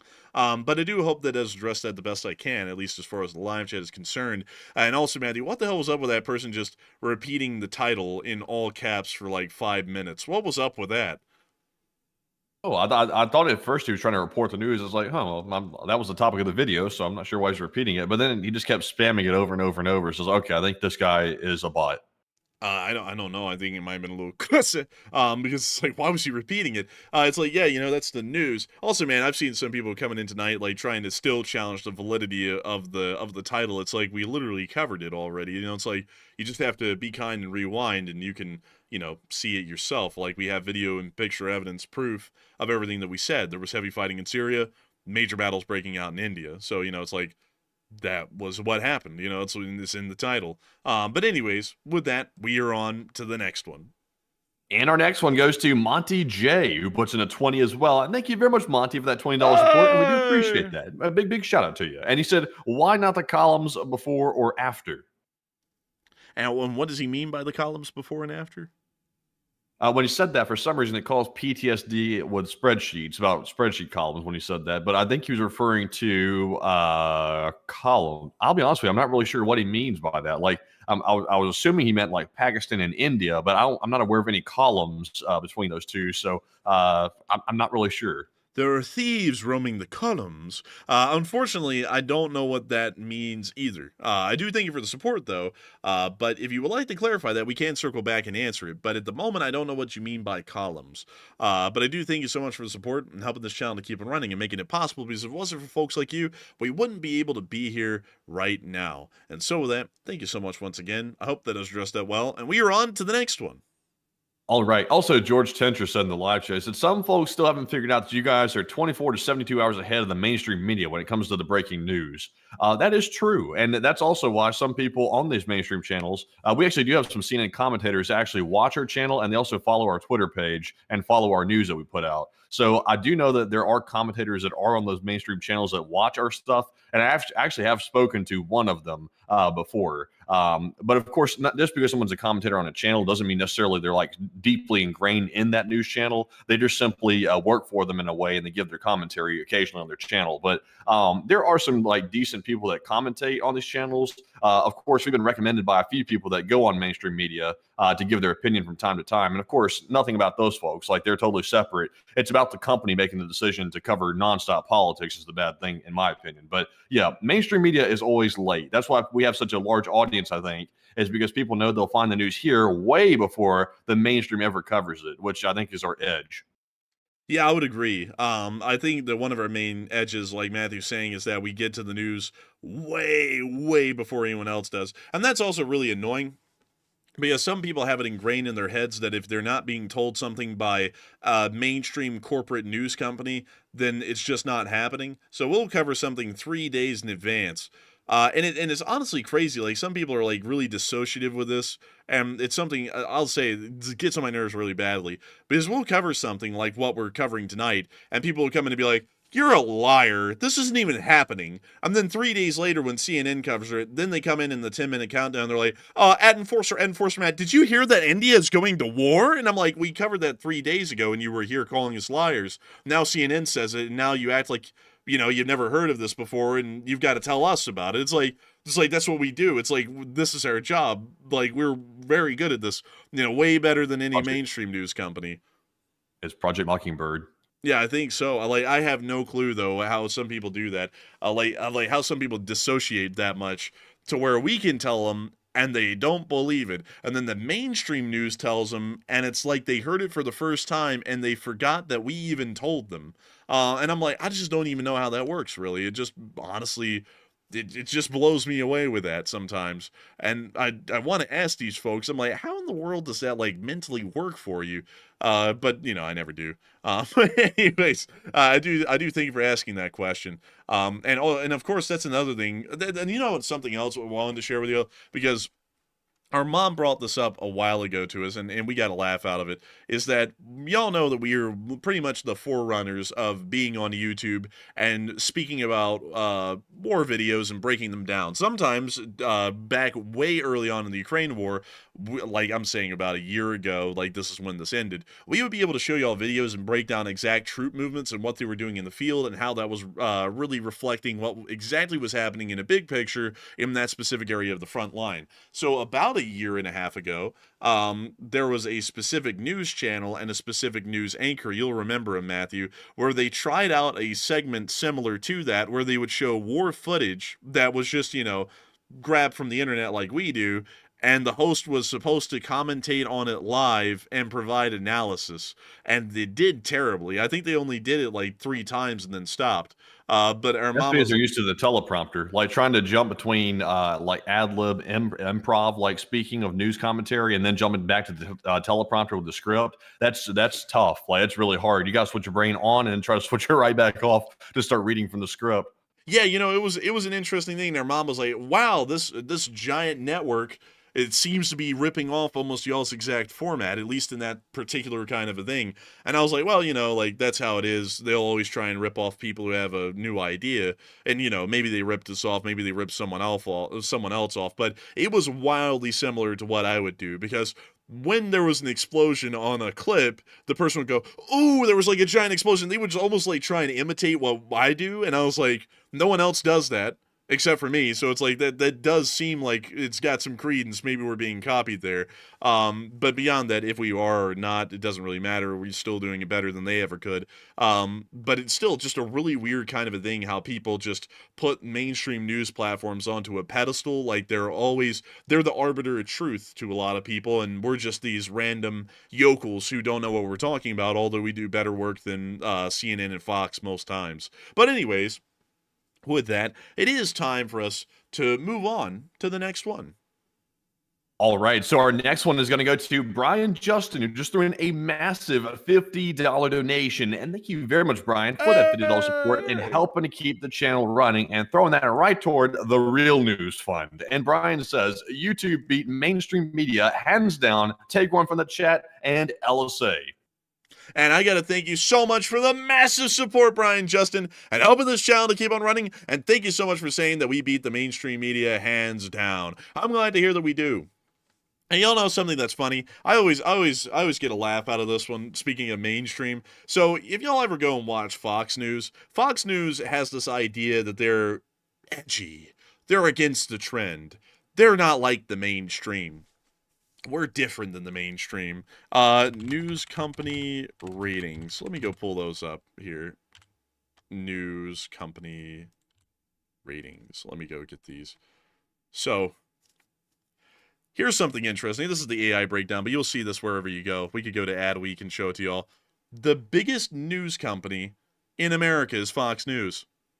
They're the mainstream. Like, if any news network is the mainstream, it's Fox News. Fox News has the highest ratings in the country. They are the mainstream. And then they sit there and tell their viewers, we're not like those mainstream channels, you know, those and of course I gotta say it because this is like a big thing of their like identity. Those liberal channels, they're trying to cancel us and destroy us, but we're not, we're gonna hang on. Like, they almost make their viewers feel like they're in this like tiny little group, like they're almost destroyed and they're just hanging on and they're fighting against everyone. But it's like the reality is that everyone on television is fighting Fox News for ratings and viewership because they're by far the biggest one. Like, there's no network that comes close to being as big as Fox News in ratings.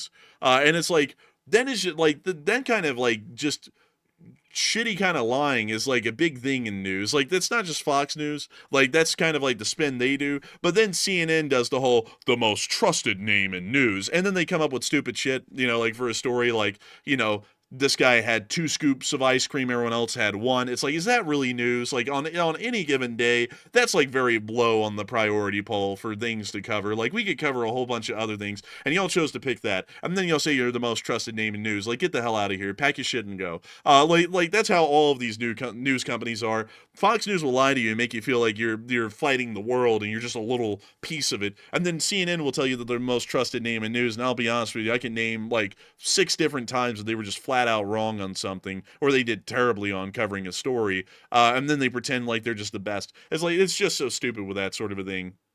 And You know how we're different than Fox? How?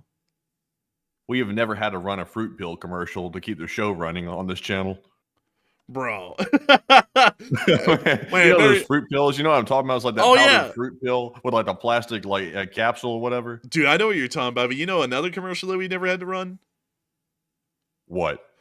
What are you talking about, a lumpy pillow? Yeah, that's true. We've never had to hawk a pillow to keep the channel running. The only thing we've ever like actually promoted, I think, has been the VPNs, and also we promoted one other one, which I'm not going to name, but we promoted one other thing as well. But it's never been like fruit pills or pillows or anything. You know, another thing that's funny, man, is that CNN. Remember that time? Because by the way, y'all, just to let you know, we do like, I don't watch mainstream news hardly ever, but every once in a while we'll hop it around like for 30 minutes at a time, like every month, you know, onto the different news networks and just see what they're doing. And CNN for years was stuck on that one damn Chevy ad. You know the one I'm talking about, Matthew, where they're driving up in the desert and the little geckos on like the rock, and then they have like the snow machine blowing snow into their shitty desert yard. You remember that commercial? They were stuck on that one for years. It was like the only people who would run an ad on CNN for like 2 straight years. So every time you got on their network, it was that stupid ass Chevy ad. And I remember we would sit there and we would make fun of it so much. We'd be like, oh, there's the gecko. Oh, there's the snow. Like, we would be like, why are they making fake snow in the middle of a desert? That makes no sense at all. What is the point of this commercial? But dude, Fox News, man, like, CNN had the one Chevy ad, and they just, like, leaned on that, man. Like, they could not get off of that ad because there was no other people who wanted their ad slots. But with... Wait, I'm going to interrupt you speaking for just a minute to bring you the special one-time offer. We're bringing you 2 pillows for the price of $19.99 if you use your promo code today. And you know, I am a true American where I make my pillows, and that's why we sourced our cotton from Egypt. It's like, yeah, real American of you, buddy. Real American. Could have gotten Southern cotton from here in the South, or I don't know, Texas. Instead, you go get it from Egypt. What a sellout. Like, what a sellout. Dude, it's like real Giza cotton from the hills of Giza and the valleys of Giza. Yeah, like there's like a lot of those. It's like a mile off the Nile and he turns into desert. He's like, we're getting it from the gentle rolling hills of Giza. It's like, oh my mama, you are. Like, it's like, there's no such thing. Like, what the hell is he talking about? Or wait, better yet, like Ron Burrell said, there's another commercial they run all the time. It's that gold commercial where the guy comes on talking about, the world's going to shit, and you better buy some gold now if you want to Yeah, have a chance of yeah. survival. It's like, that's why I buy gold. It's just the only thing that matters now. It's like, okay, it's all right. I'm still not buying any gold. You can keep it. Dude, it's like, oh my goodness. That's like one of the biggest scams ever, is like if the world falls apart, gold's gonna have any value. It's like you're gonna be starving to death. It's like food's gonna have more value than gold at that point. It's gonna be like that Twilight Zone episode, 1 sip of water, 1 bar of gold. It's literally going to be like that. Yeah. It's like, like, they'll have that old guy like in a bomber jacket standing on an aircraft carrier talking about real Americans buy gold unless you're a commie bastard. So buy some gold today. It's like, okay, thanks. oh, another one, dude, for a while was the Morgan silver dollars. I don't really remember that one, to be honest. You've got to get yourself a genuine Morgan silver dollar back when American money was real and it wasn't a petrodollar. It's like, well, a Morgan silver dollar isn't worth anything anymore. It's not even legal tender. It's just a piece of silver. It's it's like not really that big of a thing. And also, let's see. I see someone asking something here. I got to get one. How do you even grow cotton in Egypt? I don't even know. Well, where do they actually grow the cotton in Egypt? The Nile Delta? Like, are they growing it in here somewhere? Because, I mean, these fields are narrow as shit. Like, these are like peasant plots from the Middle Ages. Where in the world are they growing the cotton? Like, I don't even know. But apparently Egypt is actually a fairly large manufacturer or producer of cotton. But it's still so stupid because it's like I'm just saying this, like I'm just working off this guy's ethos, okay? Like, let's just work off it. I'm not saying I agree with it or anything, but I'm trying to make it all make sense, because you'll find out amongst political people, nothing they ever say makes sense, and it's largely hypocritical. So this guy is a devout American. He's got the bald eagle behind him, he's got the little Bible, the whole shtick, and the little bald eagle statue too. You can't forget that. So he's got the whole shtick going on in his commercial. So he says that he's just all American and it's made in America, but the main cotton it's made from is from Egypt. It's like that's like the most non-American kind of cotton source that you could get. I mean, America used to be called, well, at least the southern United States used to be called King Cotton. We used to be the major cotton producer of the world. So it's like, why the hell wouldn't you use American cotton? It's like, like if we're all American patriots here, why the hell wouldn't your production be American from start to finish? Like, that's the way I'd do it if I was that guy. If I was like, I am an American through and through, and I just like hate everything else in the world, and America's the best, I would use American cotton from the South because there's plenty of it. And it's like, why the hell not? Instead, the guy uses Egyptian cotton, which tells me that the whole thing is a farce. I think the Egyptian thing is just for the sheets. I don't know if it's for the pillow.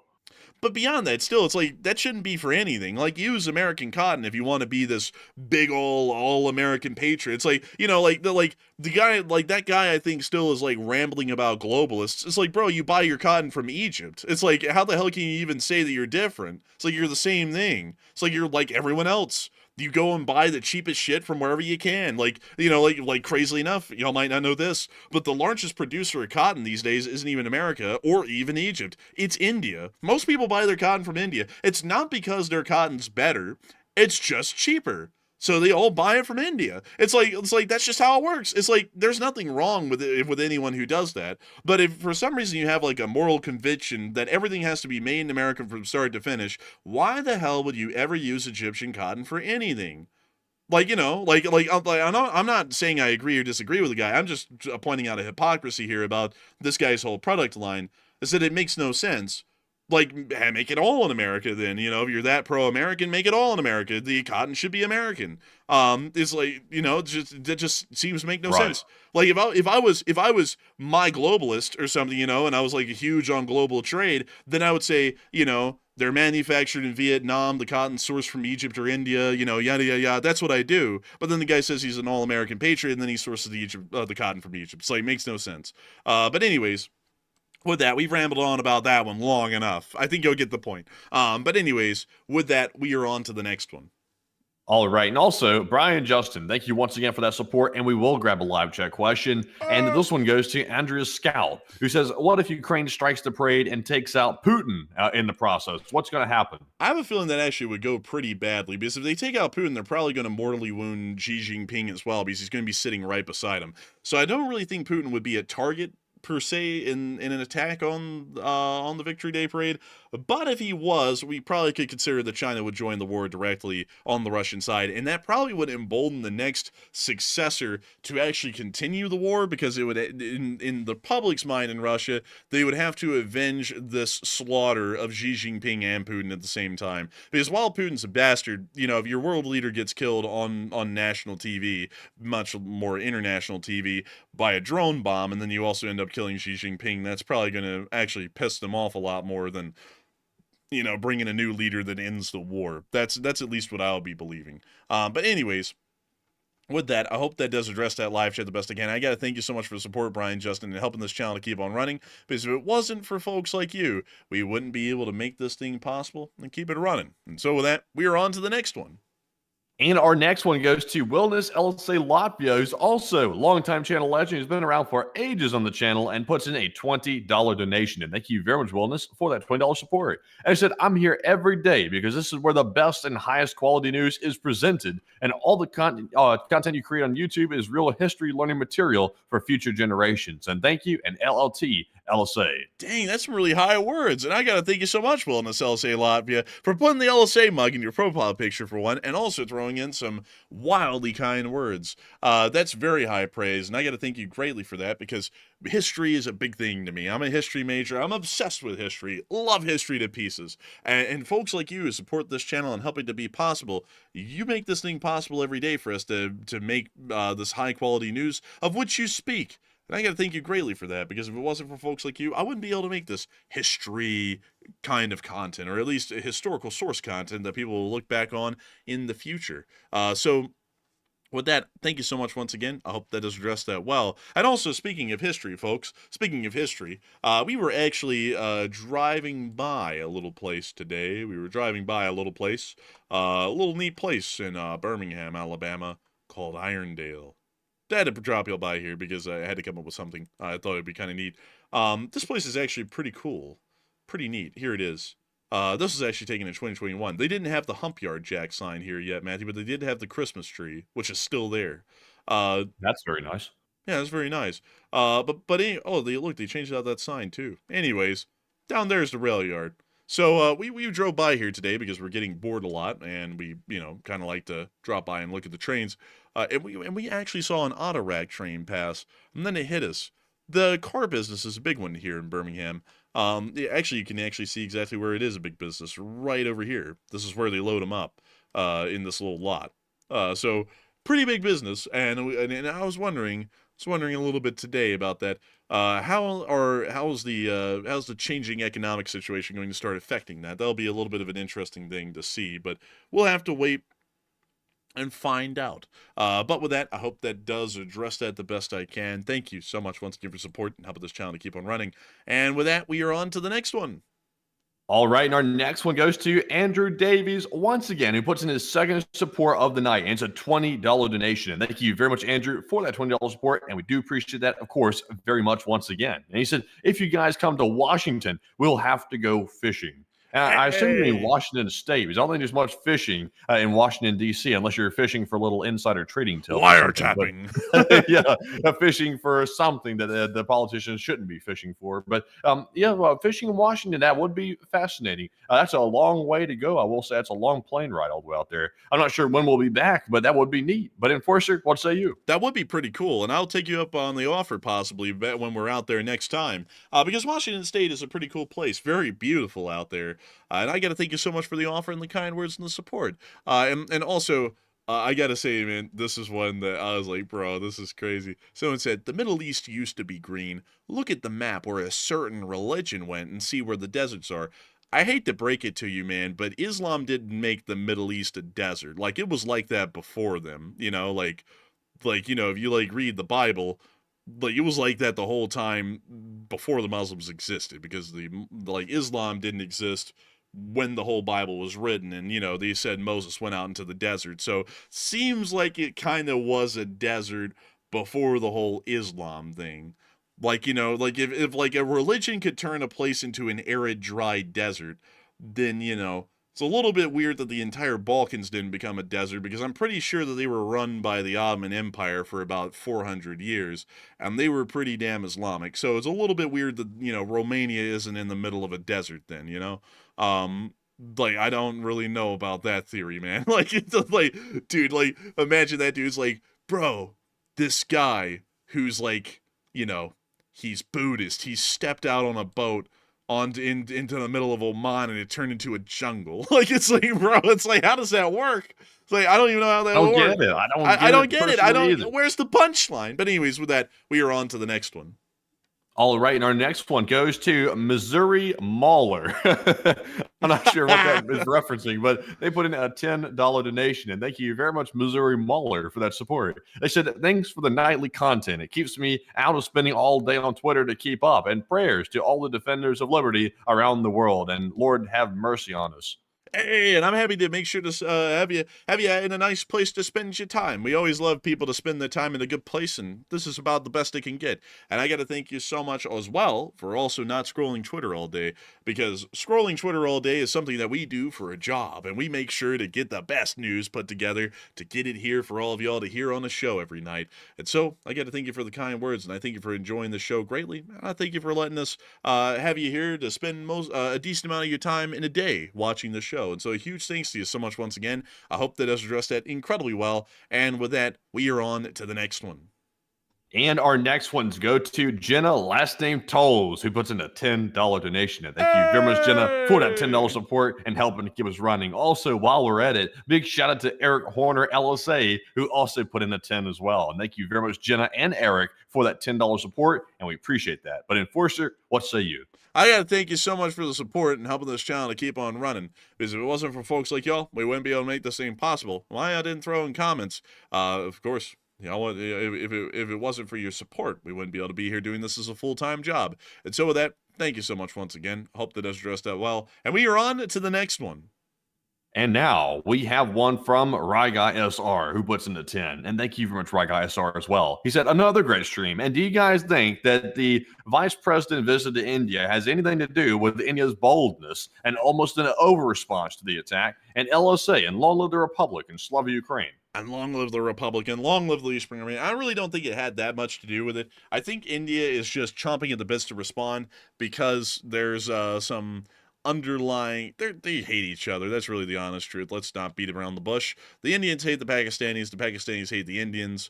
Honestly, they hate each other more than Iran and Israel hate each other. That's the reality of it. So whenever they get a chance to go at it again, they're going to do it. And I think that at this moment, it was just the opportune time. The attack was clearly associated with Pakistan to be able to say they did it, let's go get them. And I think that's largely what created it. I don't really think that the vice president being there emboldened them, because the vice president being there and the U.S. having your back are two very big different things. And the vice president just being there was just, just happenstance that he was visiting close to that time. And so with that, I hope that does address it the best I can, at least in my opinion. Thank you once again for support and helping this channel to keep on running. And with that, we are on to the next one. And we've got another one from Ryguy SR. He puts in another 10. And big shout out to you, Ryguy. He says that, do either of you think it's possible that China has been delivering weapons this whole time, but due to the U.S. tension, they are doing it to our face because they are done with the United States and LLT, LSA? And honestly, I think you're hitting the nail on the head. Like, honestly, I think you got that right on the bat. I would say that China certainly has been doing it. Of course, the intel has uncovered that China's been supplying the Houthis for quite some time with targeting data from satellites to target the U.S. commercial vessels. So China clearly has a hand in the Houthi situation in Yemen, and they've been supplying stuff via aircraft now. Now they're doing it in the wide open where everybody can see it. So I think you're right. But Enforcer, what say you? I didn't say I think you're right as well. I think that's pretty much exactly what they're doing. Much like Matthew said, Matthew, you're kind of stealing the words out of my mouth these days. But beyond that, I'd agree with Matthew on that. I think that they're pretty much just doing it out in the open for those reasons, the deterioration of the diplomatic situation. And so with that, thank you once again. I hope that does address that well. And with that, we are on to the next one. And our next one goes to another channel legend. This time it is Duncan VR, our channel legend from Australia. And he puts in a $15 donation. And thank you very much, Duncan, for that support. And I'm about to go into an animal noises segment. So if you're new to the channel, this is reading the super chat. This is not me going insane. I am not crazy. I am not crazy. But they said, Babu, woof, quack. The news is first here on this channel. Meow, quack. The marmot is eating hot dogs with tomato sauce. Oh, man. I need a new chair. Oh, man. 40 subs left. Oh, man. I got one new viewer. Baba oink. Now, why don't you stop reading that beautiful super chat? Beyond that, I gotta thank you so much for the support, thank you, VR. And over this channel, keep it running. It would not be a normal night without those animal noises. Everyone knows it. It's an LSA tradition. And I also gotta say, Hot Dog Man, he's gone off the face of the earth. I think he actually did quit after that little last bravura where he finally got over 70K. It's been a long time, folks. I've been sitting at 69,000 subscribers for 2 years, and I finally hit 70K, and then he just quit right after that. Because he hasn't been around for like 4 straight days. So I think he's actually done. But I do thank you for the support, Duncan VR, and the kind words and helping this channel keep running with the animal noises. And with that, we are on to the next one. All right, and our next one goes to AMX 10 Speedy Bang Bang. Excuse me, who puts in a 10? And I don't know, I'm short of breath. I need my breath back. But AMX 10 Speedy Bang Bang, thank you very much for that $10 support. They said, I am listening late and delayed. And simple question, what is India's military objective? It seems like only Pakistan have a military objective with what is happening with the water. India's objective is to find, track, and punish the people responsible, meaning that they're just wanting to take out their anger on Pakistan. I really don't know what their military objectives are, because it's not really like they can achieve total victory. They'll get nuked. So I really don't know. It's a good question. But once again, it's a little bit of a mystery even to me what the actual goals of the Indians are at this point. So I hope that kind of addresses my mystery about it as well, because I really don't know the answer to that either at this moment. But with that, we are on to the next one. And our next one goes to Defender Marcia LSA, who puts in a 5. And thank you, Marcia, as well, for that $5 support. And they said, for the coffee fund, my LSA family, I lost my beloved husband a week ago, a final heart attack. And also my condolences to you, Marcia. That's awful news, and my condolences. And Marcia says, he supported me at Ukraine with me and enjoyed the shorts. And take a question from the chat. I hate to hear that, Marcia. That's absolutely unfortunate to hear that your husband passed away. The very unfortunate thing. I hope that you've been dealing with it the best you can. That's got to be incredibly rough, however. But beyond that, I'm happy to know that we were able to hopefully help you all to have some good time together listening to the news. But still, that's a wildly unfortunate thing to hear. And it's just incredibly unfortunate. And I have to say that my regards and condolences go out to you, and hopefully, I guess the best way to put it is that hopefully you can always remember the good times that you had with them, because I'm sure that there was plenty of them. It sounds like you fondly remember them. So with that, I thank you for the support. Once again, incredibly sorry to hear that, and incredibly sorry about his passing. And with that, we are on to the next one. All right, and our next one goes to Quasi, who puts in a 5. And thank you very much, Quasi, for that $5 support. And they said, what do you think is the likelihood of the use of nuclear weapons by Pakistan and or India? Also, turn the water back on. I have a feeling that the use of nuclear weapons is going to be a low likelihood in this conflict. It'll most likely remain conventional, and then they'll negotiate themselves into a ceasefire at some point. It's highly unlikely that it will turn nuclear, because once again, both sides have a pretty clear understanding that if it goes nuclear, there's a good chance all of them will die, and no one really wants to die like that. So they'll probably find a way to negotiate themselves out of it before it goes nuclear. And so with that, I hope that does address that the best I can. Thank you once again for support and helping this channel to keep on running. And with that, we are on to the next one. And also, I forgot to get the live chat question from Marcia. So we're going to return back and grab that live chat question. And this one, in honor of Marcia's super chat, is going to go to, let's see here. This one goes to Colbs89, who said, will China come in and support Pakistan against India should a war break out? It doesn't sound like they will, but it sounds like as far as their thoughts and prayers are going, it's more for Pakistan than India. But I don't think the Chinese would ever get directly involved in this kind of a conflict, because then they're just getting involved in a viper pit where a nuclear-armed country could nuke them back. And the Chinese really would want to avoid that, from what I would believe. And so with that, I hope that does address that the best I can. Thank you so much once again for sponsoring that live chat, Defender Marcia. And sorry that we missed that. We unfortunately missed that there for a second. But with that, we are on to the next one. And our next one goes to Dylan Gray, who puts in a 5. And thank you very much, Dylan, as well. They said, in my humble opinion, Ukraine has reset the standard. So this Pakistan-India thing reminds us more of those early Israel-Lebanon border skirmishes. And we'll see, I guess. And I guess we will see. It does remind us a lot of that. It's very similar with how the Israelis kind of started a little firefight here and there, and then they just rolled on across the border. So this could be a fairly similar thing. But I do thank you so much for the support and help with this channel to keep on running, and I hope that does address that well. And with that, we are on to the next one. And this one goes to Mark of Reality, who puts in the 5 and says, this India-Pakistan conflict seems to come out of nowhere, and what are the chances that the PRC is pulling strings in the background? I would doubt it. This really isn't coming out of anywhere, at least historically, but it's kind of coming out of left field with how quickly it's evolving. But Pakistan and India have a long-lasting hatred for each other that's actually about a year or two older than the People's Republic of China itself. So with that, I hope that does address that well. I thank you once again for support and help with this channel to keep on running. And also, I saw someone say 100% of all Morgan silver dollars are a U.S. legal tender. And I need to pull that up. 1 second. Are Morgan silver dollars legal tender? Let's see here. Is Morgan silver dollar? So, yes, actually, you are correct. Morgan silver dollars are legal tender. But that also means that they're only worth $1 as legal tender. So probably wouldn't be smart to use them as legal tender because it's raw silver, and those things are worth these days about $50 to $60. So it would be a little unwise to go to a dollar store and give them a Morgan silver dollar and say, I'd like that in pennies, please, because you're really losing a lot of value out of that thing. You know what I mean? Like I mean, technically, you're not wrong. I mean, you could go in there and use it, but I mean, buying a hamburger for 6 Morgan silver dollars, that's like a couple of $100 worth of Morgan silver dollars. So probably not. Do that. Yeah, I wouldn't do that either. Like technically, you are correct. Like, actually, you're not technically correct. You actually are correct. But I still would not use it as legal tender. Like, also, man, imagine the looks that you're gonna get when you go into a Dollar General and you try and buy something with one of those. I think they probably wouldn't even accept it. Like, legally they have to, but I don't even think most people would accept that because they would think that it's not even real money anymore.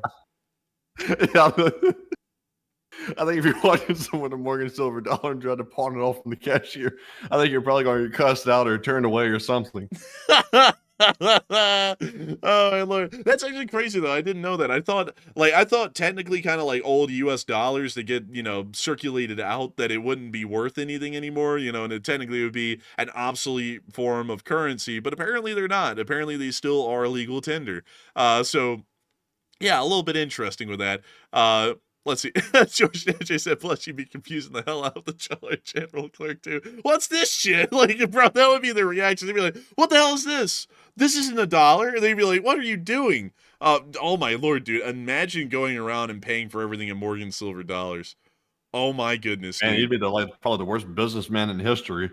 I was a businessman doing business. I was going around trading dollars, trading $30 for $1. Really a great deal. It was the best trade deal in the history of trade deals. Well, what'd you get? I got a Coke. I got a Diet Coke. But anyways, I've never seen a thin person drinking Diet Coke. But anyways, with that, we are on to the next one. All right, and our next super chat is going to go to Rye Guy SR, who puts in yet another super chat. And thank you very much, Rye Guy, for the third one of the night, which is a $20 support, and we appreciate that very much. And Rye Guy said, the fact you guys are brothers, coupled with the awesome dynamic that you two have together, plus the amazing news coverage, makes this show beyond amazing. And also, thank you for the kind words, by the way. He said, if the city attack was a foreign country, will we be told, or will it be secret? One thing interesting, right, guy, is those attacks, those cyber attacks, they happen all the time, every single day, every hour of the day. Most of them are successfully defended by the companies or by the government. Whoever's being attacked, most of the time we defend it successfully. The catch is, though, the few that actually make it through, and it depends on what type of attack it is. If it's like a phishing attack, if it's some sort of backdoor that they've gotten to somebody's system, or maybe somebody's leaked the password onto the internet or something like that, it just depends. But the city attack was a pretty comprehensive one. It took down the entire national banking system for Citibank, to my knowledge, in the United States. And that's pretty serious. That's a pretty bad one right there. But we'll probably never be told who it was. That information is usually not published. So I really doubt it. But Enforcer, what say you? Man, you're kind of stealing these questions right out from under me, man. Like you're saying exactly what I'd say. But I do thank you for the support, Rye Guy Senior, Rye Guy SR, Rye Guy Senior, whichever way you like it. But I do thank you for the support and helping this channel to keep on running. But Matthew's answer was pretty much dead on the nail with exactly what I'd say. So I guess he kind of covered the bases there. He covered the bases. But with that, I hope that does address that well. Thank you once again. And with that, we're on to the next one. All right. Also, that's a very good thing to say, by the way. Some people will do this. And once again, I'm not saying this to like mock anybody or make fun of anybody for doing it. But the people that send me links in the emails, like, for example, I get a lot of emails daily from actual like real phishing emails. I also get emails from fans, and they'll occasionally like send a link and say, look at this. Just so everybody knows, I'm not being rude by saying this, I can't click those links. Like, I do have VPNs. I have all kinds of like malware software and things like that to try to prevent viruses from getting on my computers. But at the same time, though, if I click that, it gives away my IP address. And if a hacker has that, then they can get into my system. So I can't click the links. So anytime anybody sends me a link, I generally just have to either say I can't click it, or I'll say I have to look at it some other time. Because usually, well, actually not usually, never. I never click those links because that's usually a way for hackers to easily get access to your system. Probably the easiest way, because the human is always the easiest way to get into a system, because that's usually the weakest link in a system, is actually going and finding the human to get the information from. So can't click it, sadly. And I think the Enforcer has the same thing going on. Yeah, I never click links. Like, if you send me a link, I might go and try and separately pull it up. Like, I'll try and pull up, like, what looks to be the video title, but I never click on links. It's a big security thing for us. So if you have sent anything over the past 3 years that had a link in it, I can promise you all that we never clicked on them. Like, sadly. I know that it's going to be sad for some, but the security side of things is far more important to us than the quick link click that could possibly compromise all of our security. Not saying that everyone's a criminal, but one thing I am saying is that a lot of people are always trying to fish to get us to click on a link. Like, that happens often a lot. You know. Also, Sluggernaut said it's called an IP sniffer. I know. Like, I back in the day when I was a little bit younger and I was in really my gaming heyday, and I was on PC still. I was actually somewhat of an amateur hacker, I guess you could say. I didn't do anything bad, by the way. I only did stuff like to my own system. Like, I didn't mess with anybody else's system. But mainly it involved, I think what started all was I started trying to do Minecraft servers. I had to learn about IPs and setting servers up and things like that. And slowly that formed into a rabbit hole of other things, like, for example, how to take down a Minecraft server and things like that. So I might have accidentally nuked a couple of my Minecraft servers just playing around with certain cyber attacks. Maybe, possibly. But that stuff is fascinating to me. It's really easy to like get people's IP address, and it's so easy, it's disturbing. And if you're a cybersecurity person in the chat, you'll know how easy it is to actually snag IPs from people like that. So you have to be super, super careful, especially when you're targeted like we are by Russian bots, Chinese bots, Pakistani bots. Pretty much everybody around the world wants to target us.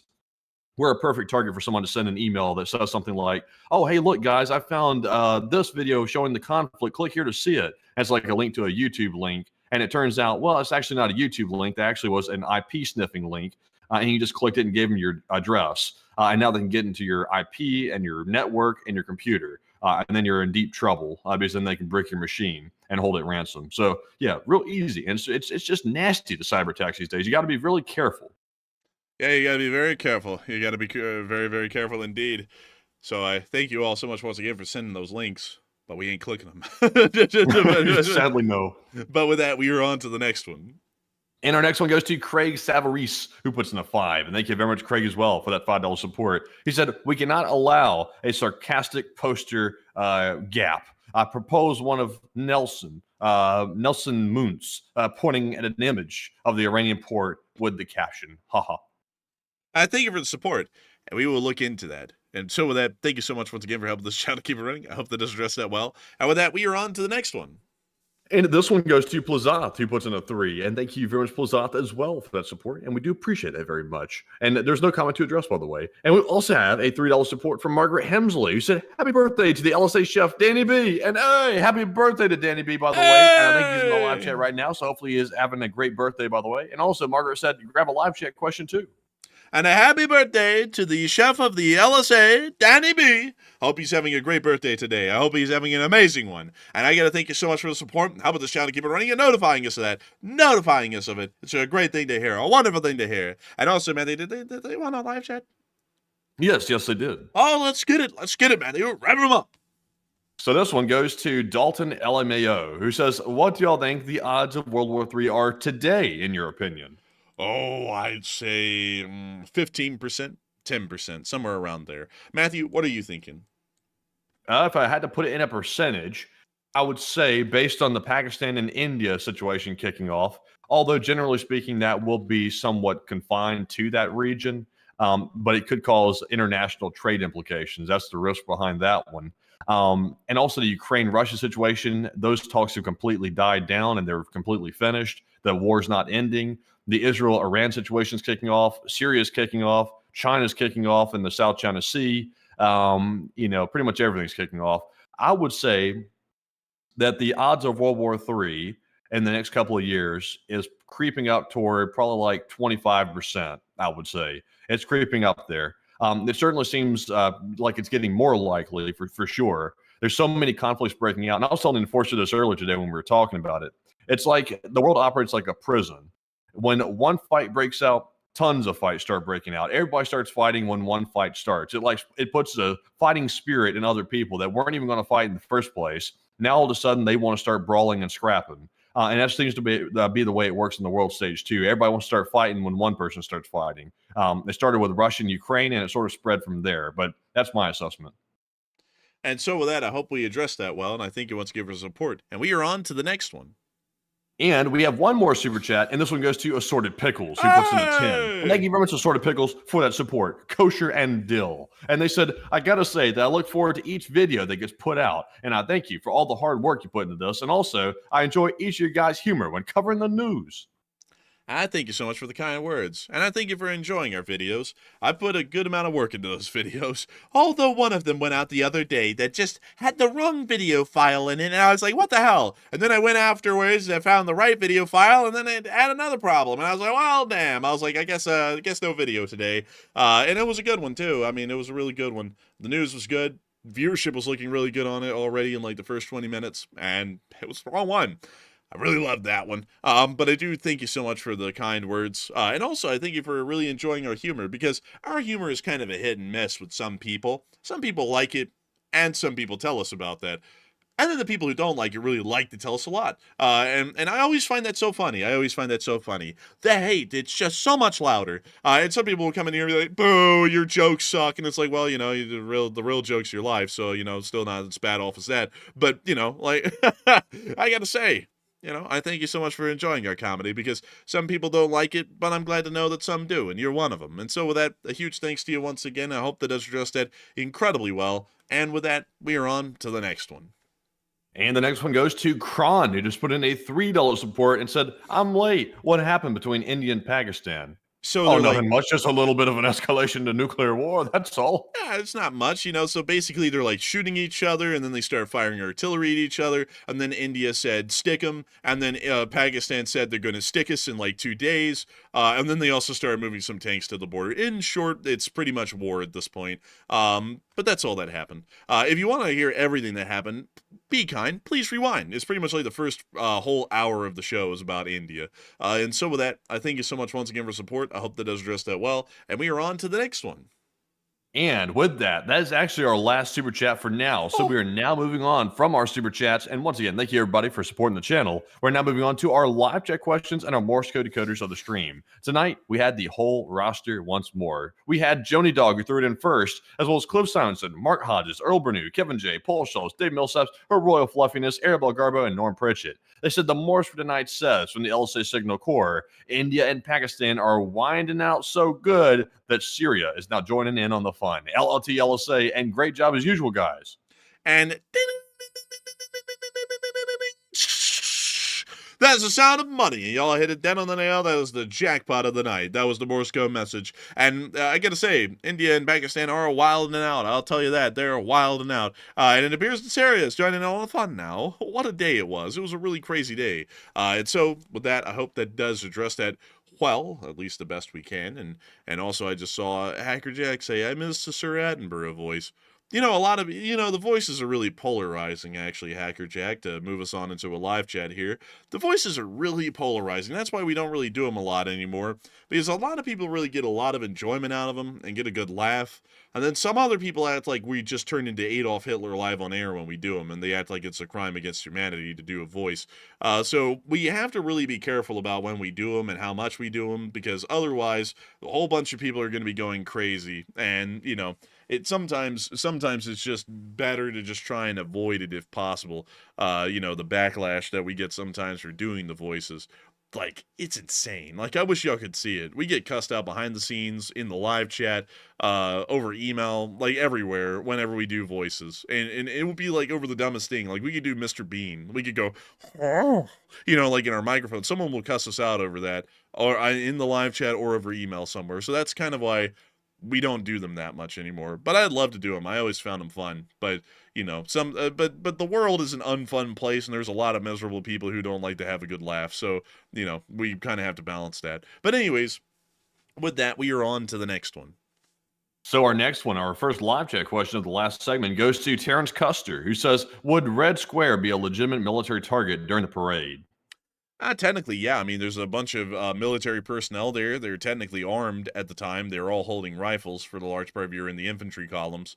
And the armored columns are also targets as well because they're armored military vehicles. So technically, a decent amount of it is a military target. And also, you'll have some of the top officials and heads of state of the Russian Federation also present there, which are always military targets. So technically, yeah, most of the parade is a military target. And so with that, I hope that does address that well. And we are on to the next one. All right. And our next one here goes to Chris, who says, how significant are drones expected to be in the India-Pakistan conflict, and who has the drone advantage? Right now we don't really know.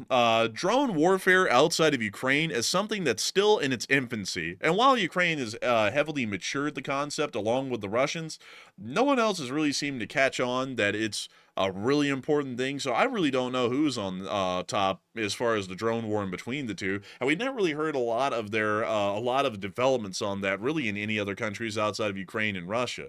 And so with that, I hope that does address that well, at least the best I can. And also, David said, thank you for getting back on topic. Dude, I don't know if you realize this, buddy, but this is the question segment. The whole thing about it is that we talk about whatever, so there's no such thing as being on topic. And also, he said you like to hear yourself talk. Yeah, bro. I was it's like I gotta say, dude, I don't mean to be rude, but you gotta be stupid because it's a talk show. Like that's like you're on a YouTube show. Like if we had dead air is the worst thing to have on a show. So I don't know what cart you fell off of. But I think a village might be missing their idiot out there, because that's kind of what YouTube shows are about, is that it's someone talking. And if it's not us, it's going to be someone else on another show. So, take that and do what you will. And so with that, we are on to the next one. All right. And our next one goes to, let's check. This one goes to Mark I, who says, any updates on whether the U.S. will sell Ukraine Patriot systems?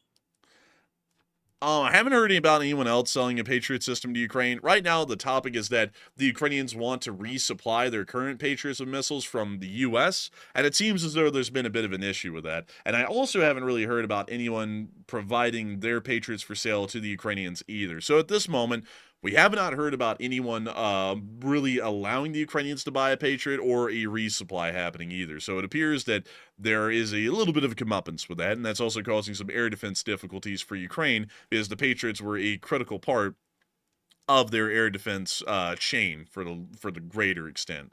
And so with that, I hope that has addressed that well, and we are on to the next one. All right. And our next one goes to Andres Scout, who said, would this new escalation in Syria prompt Israel to respond by bombing Damascus? I think they might start bombing those military bases like they did a couple of months ago again. And now that things have turned out the way they have, honestly, that was pretty prophetic of the Israelis to do that. But my opinion would generally be, I don't really know. They might go and precision strike Jolani next with what he's doing. And at this point, I really couldn't disagree with that too much because it seems like Jolani's about as damaging to Syria as Assad was. And honestly, he's doing it at a much faster pace, really, the instability of it all. And so with that, I hope that does address that the best I can, at least in my opinion. And with that, we are on to the third to last question of the night. And this one goes to AF Kaplan, who says, if the conflict with the Druze and the Syrian government becomes prolonged, will Turkey become involved as well? I don't. That's actually a good question. Turkey likes to get involved in these sorts of things, but then again, Matthew, Turkey didn't get involved in the last thing that they said they were going to get involved in with Israel. They said, "Oh, we're going to do it. We're going to go to blows," and then Israel just kept doing what they were doing, and then Turkey did nothing in response. So I think that they're probably going to do nothing. I would wager that they do nothing. If the Israelis get involved in support of the Druze and they start attacking the Syrian government, I think the Turks are going to sit back and just not do anything. I'll take a good bet on that. And so with that, I hope that does address that well. And we are on to the second to last question of the night. And this one's going to go to Triberium, who says, any idea if Pakistan will try to destroy the dams inside India to free up the waters being retained and held from them? That would be a terrible idea right there. Absolutely bad idea. It would flood everything.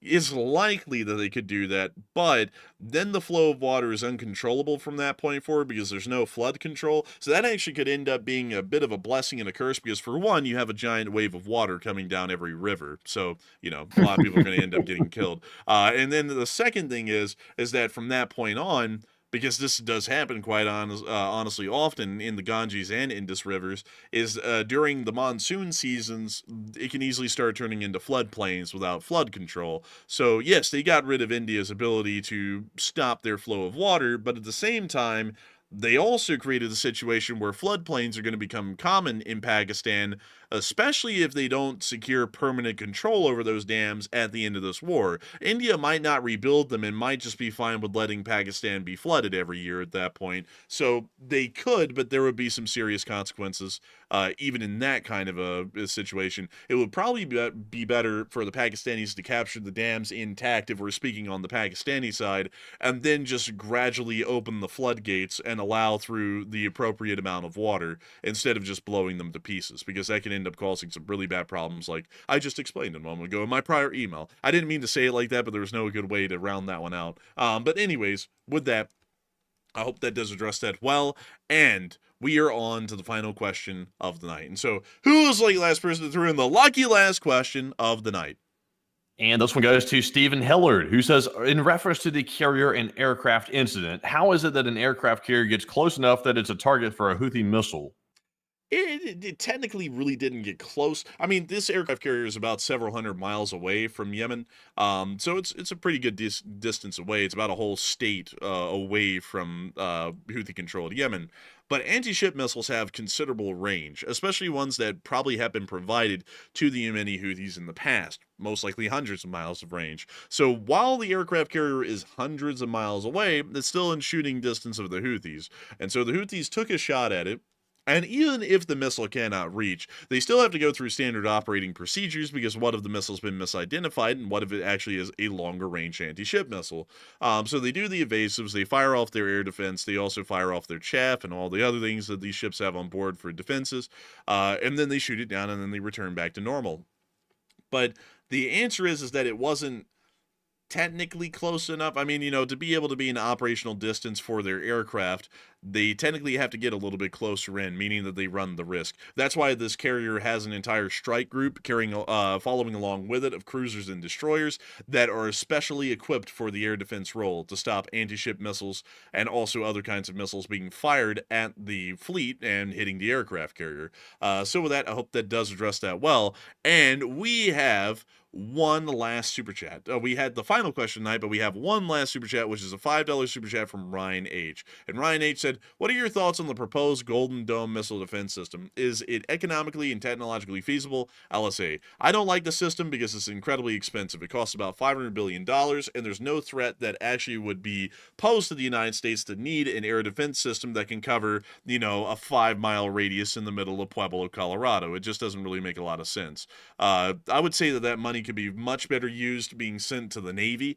The Navy is ailing and old, and it would be good to see that we were able to build up the Navy to a very significant size, keeping the current vessels in service for about another 10 to 15 years, but also making sure that we have a brand new shiny fleet of hundreds of surface level, well, not just surface level warships, but quite literally a brand new Navy from the ground up on top of the current one, to not only double the size of the Navy, but make sure that it has the most modern weapon systems available, and that was the most competent. Because naval power, whether people really like the Navy or not, Navy power is real power, at least as far as the United States is concerned, because it allows us to control about 90% of global trade.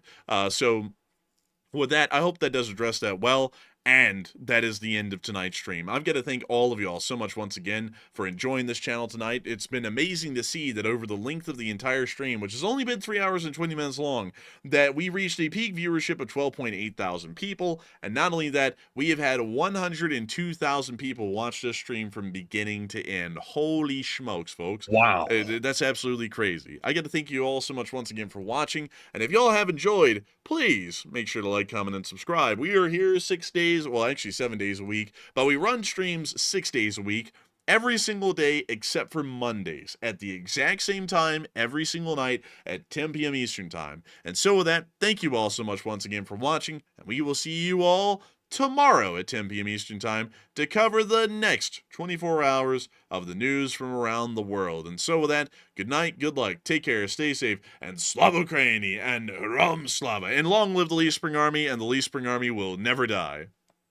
And thank you all for joining us once again tonight. And of course, also, by the way, big shout out to the new IKB who just put in a 10-pound donation. And he said, I'm going to read it off, even though we're ending the stream. I'm reading the whole thing. He said, I know that the enforcers like trains. I just want to shout out a couple of high-level model railways here. The LNWR Crook Street, the Bath Green Park, both museum quality, and Slava Ukraine. And thank you very much to New IKB for that support. And we will take a look into those because, of course, an enforcer does like trains. I'm more of an observer of trains, just a mere, I guess you could say, spectator of trains. I guess you could say. I'm not a huge fan, but yeah, there you go. That's something like it. But I just look at them occasionally from time to time. But thank you very much for that support once again, and we do appreciate that very much, New IKB, for that support.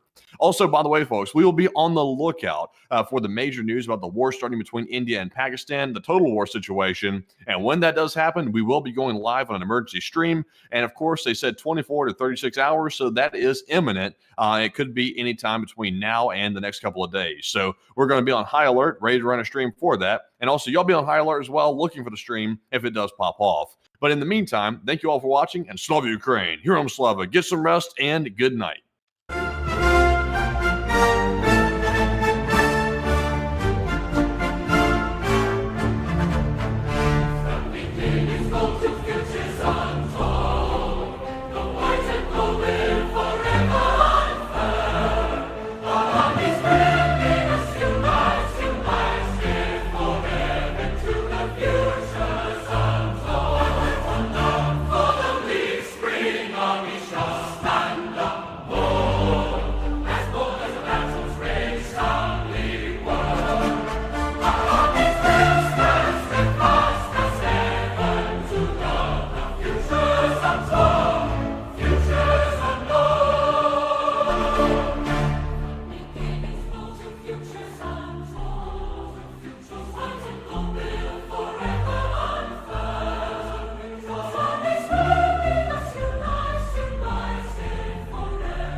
Army shall